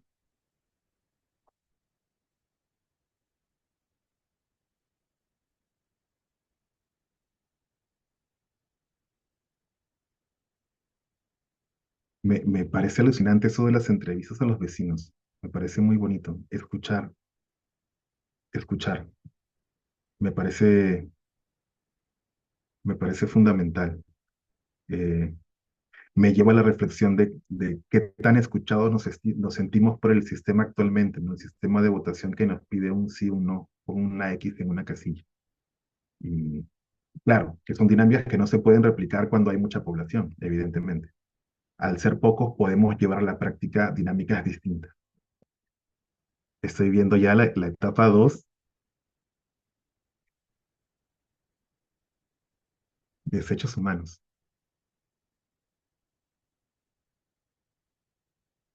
Yo creo que aquí, en la etapa 2, solamente un aporte, aquí sí podríamos irnos hacia lo tecnológico. Em, Existen diferentes formas, por ejemplo, aquí hay pequeñas innovaciones donde se está buscando la forma de compostar de manera acelerada. Y no solamente eso, sino transformar este compost en energía. Entonces, así un poco solucionamos dos problemas, ¿no? Los desechos y dónde conseguir la energía. Una vez más, esto es posible en espacios controlados, donde seamos pocas personas, porque luego tampoco se trata de hacer un domo con paneles solares, ¿no? Quizás no es la mejor idea, pero quizás transformar esa piscina en otra cosa, o quizás transformar eso, los espacios públicos. Esa es una de las cosas interesantísimas que decía Kropotkin. Kropotkin decía, una vez que una comunidad se asegura comida, vivienda y vestido, solamente el resto es resistir hasta que, hasta que saquen adelante su propósito. Pero esas son las tres cosas. Yo sumaría ahora internet, agua, luz, que son bienes esenciales.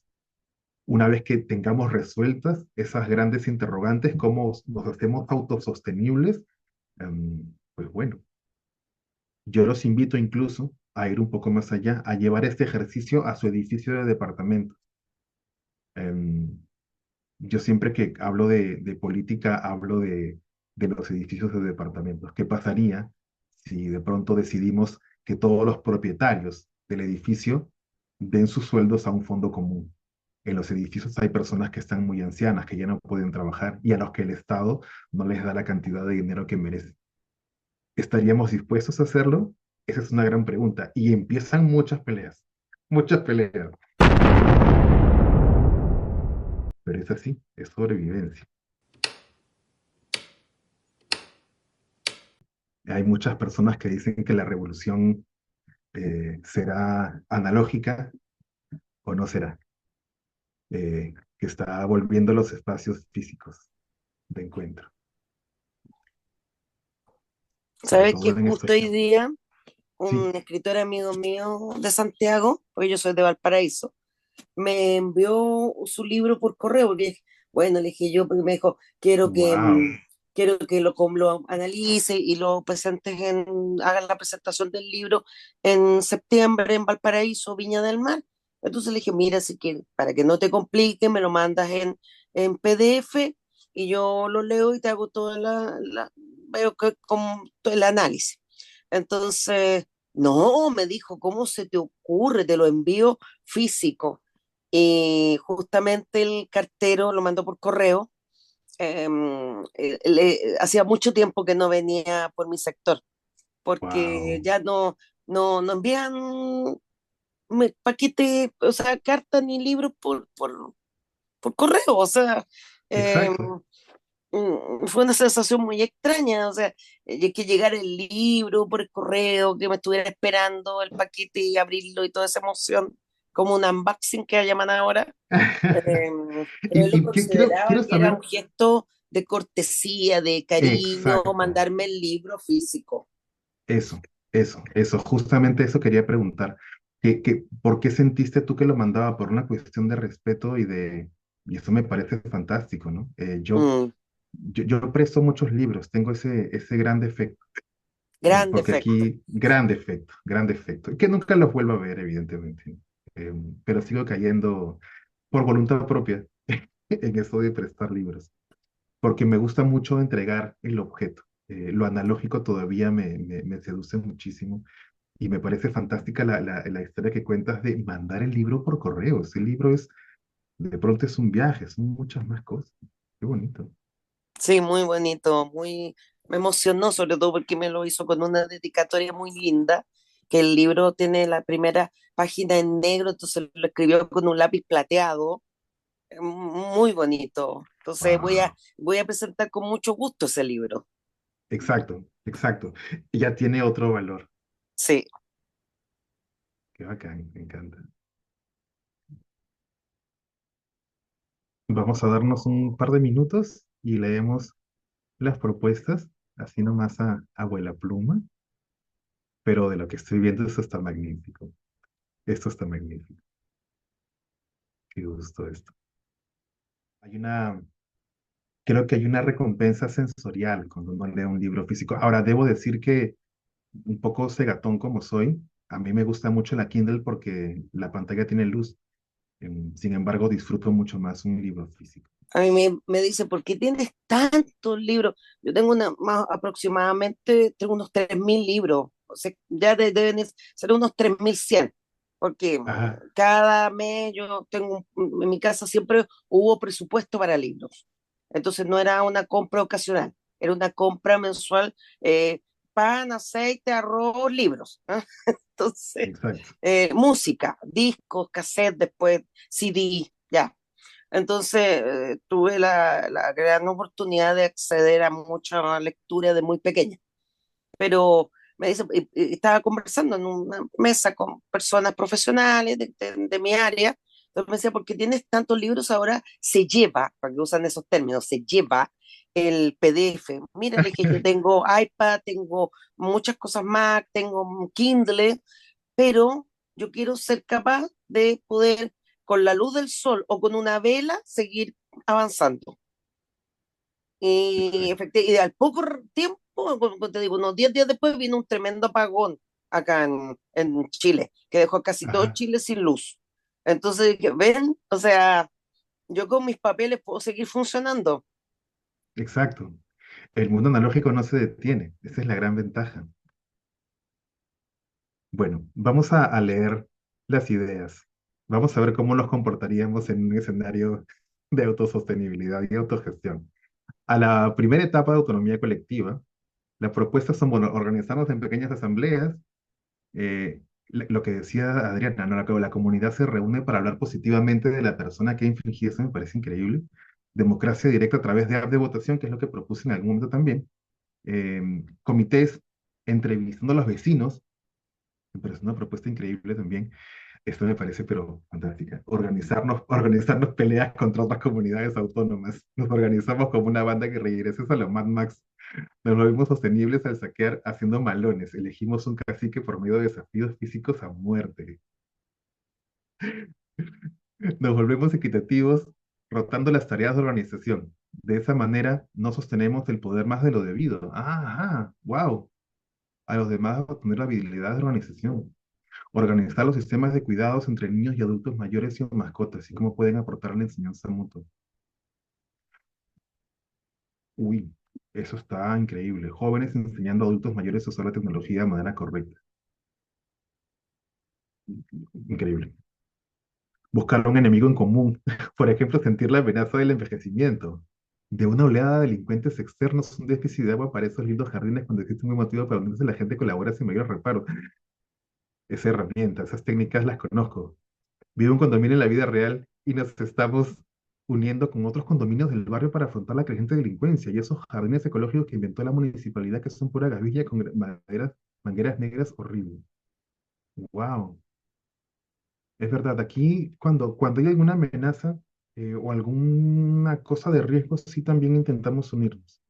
Em, Aunque debo decir que en el edificio donde vivo, que es un edificio de departamentos, la rotación es muy grande porque el barrio, em, que afortunadamente aún es un barrio, está, hay mucha rotación, una rotación muy alta y ya no sabemos quiénes están, vemos rostros nuevos todo el tiempo, muchos turcos, muchas personas de China, aquí hay una gran inmigración china en Lima, eh, y ya son idiomas que no entendemos incluso y es más complicado. Am, la etapa 2, soberanía tecnológica y energética, energía solar y pozo, pero ¿de dónde sacamos los recursos? Ajá, esa propuesta viene con pregunta, qué bonito. ¿Cómo nos organizamos para el tratamiento de los derechos humanos? Enseñar cómo se comportan las diferentes energías para que cada persona pueda emplearlas y resolver los problemas de manutención de forma comunitaria. Ese tipo de educación yo creo que es muy importante. Creo que em, nos lleva a pensar en cuántos de nosotros sabemos realmente cómo funciona la energía. Creo que muy pocos. El correo físico el pizarrones en el centro de la comunidad para difundir información. Robots porque somos hippies con plata. Bueno, en vista del condominio es muy probable que tengamos una posición bastante acomodada. Una red local autónoma con software libre. Ah, genial. Yo tenía esta gran pregunta, ¿no? ¿Cómo hacer ahora se habla de Small Language Models, ChatGPT es un Large Language Model, pero hay entornos controlados, donde la IA se alimenta solamente, es un entorno cerrado, y es bastante más sostenible que estos grandes LLMs y nos serviría todavía para algunos fines. Eh, Quizás alguna intervención o alguna participación del blockchain ahí también, en votaciones quizás. Y la comunidad resistente es la mayor cantidad de propuestas, está en la tercera etapa. ¿Cómo hacer que la comunidad, que por supuesto somos Latinoamérica, eh, entregar responsabilidades específicas a las personas conflictivas? Wow. Comité de vigilancia ciudadana, educar condominios vecinos para intercambiar luego bienes. Claro, no todos producen lo mismo. Crear escuelas dentro de la comunidad. Am, una vez que la comunidad se fraccione, empezar a replicarse como por mitosis, como utopía. Ya tiene nombre, está fantástico. Generar una carta de convivencia con reglas claras y escrita en un conjunto donde se detallen los valores y normas de la comunidad. Revisarla cada cierto tiempo. La ley, las normas mutan. Eh, Eso está increíble también, que las normas y las leyes sean líquidas, porque en realidad es eso, ¿no? Todos firmamos la carta. Más que castigos, establecemos consecuencias. Les enseñamos a nuestros niños a gestionar sus emociones, a pedir perdón. Eso sería magnífico. Ayudamos a prevenir conflictos. Ah, claro, ayudar antes de que se generen. Taller literario de recolección y transmisión de la oralidad. Definir si somos dueños del departamento. Ah, a Kropotkin le gusta esto. Cuando era niño a principios de los 70, los amigos del barrio estábamos organizados para enfrentar un ataque zombie. Qué fantástico. Todos a esa edad en la cuadra nos reuníamos periódicamente y hacíamos simulacros. Ese es un cuento. Ese es un cuento y un cuento bellísimo. ¿Sabes que es verdad, veíamos películas zombies y estábamos alucinados y de repente podía venir un apocalipsis zombie, nos pasamos películas, ¿qué pasa si vienen por el norte de la cuadra? ¿Qué pasa si vienen por el techo caminando? Y estábamos preparados cuando chicos, teníamos como 7 años y estábamos organizados, todas las niñas y los niños estábamos organizados en un club para defendernos. Y teníamos sistemas de alarma, todo, porque nos pasamos películas, ¿qué pasa si viene un ataque zombie? Wow, pero Sí, eso es una película. no, no, de verdad, eh, en serio. no, me refiero a que tienes el material como para una película que yo vería absolutamente, mil veces. Está bellísimo. Bueno, eso, amigos míos. Yo creo que ya hemos llegado al tiempo límite de esta pequeña conversación que me ha quedado muy corta, debo decir. Em, Siento que gracias a sus intervenciones hemos generado comunidad. Un poco la intención de este pequeño espacio era más que, más que centrarnos en el conocimiento y en estos datos muy nerd que nos gustan, era generar un vínculo humano y empezar a escribir un texto colectivo. Así que tenemos un texto de todos. Y eso es Mm. fantástico. La idea de la dinámica era esa. em, Darnos cuenta de que unidos podemos generar cosas maravillosas. Y de eso se trata el Punk. De eso se trata todo esto. Además, debo dar una noticia, antes de que Cristóbal me mate. Eh, la idea también desde la revista es que algunas de las ideas que hayan tenido durante este taller, poder ir trabajándolas para poder publicarlas en el magazine, para el número 4 ya, que saldrá a fines de año. Estamos por salir en julio con un especial de ciencia ficción de Medio Oriente. Tenemos ciencia ficción de Siria, Bahrein, Palestina, Jordania, que está fantástico. Y así que Perdón, eso, ¿cómo se puede acceder a la revista? les voy a Ah, dejar hay que explicarle un el, poco. Que, por supuesto, César es editor de una revista, Future Fiction, que se les voy a enviar el aquí link está la igual. dirección. Sí, Sí, igual la mando por el WhatsApp. Esta es se lo voy a descarga enviar. gratuita. Y esta revista Em, recibe textos para publicar en sus distintos números. Y uno de los textos que nosotros aquí vamos a escribir en este taller, que recuerden que vamos a hacer el fanzine al final, pero uno de estos textos César también lo va a publicar en su revista. Entonces Y van a podemos irlos aparecer en trabajando. La idea es esa. otra. De hecho, spoiler, gran infidencia. Estamos pensando quizás el próximo número podría estar dedicado a la ciencia ficción griega o de Países Bajos. Trabajamos con traducción, o sea, nuestra casa matriz que está en Roma recibe esos trabajos y luego nosotros los traducimos, yo los traduzco al español. Y además jalamos autores latinoamericanos que también son una selección magnífica, estamos muy orgullosos de lo que estamos publicando hasta ahora. Am, y sí, entonces la idea es que del taller salga alguna historia. Los invito a que entren a la página, que descarguen, es gratis. Y además hay una sección de noticias. Si quieren encontrar noticias relativas a esta ciencia ficción próxima, muy cercana también a Solar Punk, algunas de ellas, pueden entrar ahí. Publicamos noticias de lunes a viernes, es de libre acceso. La idea es darnos alimento para pensar.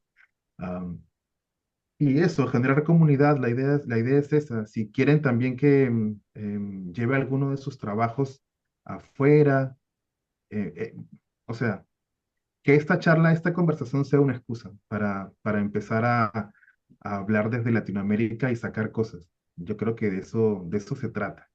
Eh, el Solar Punk es un poco una actitud. Entonces, desde ya abiertísimo a cualquier idea, a cualquier cosa que quieran. Yo feliz en colaborar con lo que ustedes decidan. Am, Eso, amigos míos. No les quito De más hecho tiempo. que, permiso gente, permiso César, eh, a todos los alumnos de la escuela, como venimos diciéndoles con Cristóbal, vayan subiendo sus textos a los drives correspondientes de las clases porque todos los docentes tienen acceso y vamos a estar seleccionando los textos para el magazine, para el fanzine. Y de hecho estuve pensando en una idea que perdón, voy a bajarla al grupo de moderadores en lo que queda la noche porque ya la vengo pensando hace un par de días, pero todo con respecto a la producción de ustedes dentro de la escuela. A ver si les gusta, ya que tenemos una gran cantidad de editores de diferentes partes de Latinoamérica, creo que es una herramienta que podemos utilizar muy a nuestro favor. Mm, me interesa eso. Me Ya encanta. enseguida lo comento en el grupo de... Me No, pero encanta. a lo que voy es a los participantes que vayan completando las dinámicas, que vayan tomándose su tiempo de releer sus textos, pulirlos si quieren, eh, corregirlos. De repente, si nos quieren dejar algunos comentarios o tienen algunas preguntas, pueden centralizar a través de mí o de Cristóbal y nosotros les hacemos llegar a los moderadores particulares según la dinámica que haya sido. Aparte de, bueno, acá que César ya deja su contacto particular, pero si tienen algo que ver con la escuela, centralicémonos acá para no disparar para todos lados. Así Sí, es que verdad. bienvenidas, vengan todas las propuestas y todos los textos. Es más, si de repente a alguien escribiendo un texto se le ocurre otra cosa para otra dinámica o dentro de la misma dinámica, dos o más textos, métanle, o sea, avanti, gente. Hackeemos el sistema editorial. De eso se trata. Sí. Bueno, eso, amigos míos. No les quito más tiempo. Muchísimas gracias. Gracias a todos por su participación, por sus opiniones. Han estado magníficos. De verdad, le he pasado súper bomba. Espero que no sea la última vez que nos veamos y seguir trabajando. Así mismo. Bueno, César, muchísimas gracias a vos por tu tiempo, por tu espacio, eh, por tu expertise. La verdad que diste una ponencia muy completa, muy interesante, y creo que a todos nos diste ideas para seguir trabajando. Así que nos estamos viendo oportunamente. Y gente, nos encontramos el próximo miércoles a la misma hora por el mismo canal. Chao. Chao, que estén bien.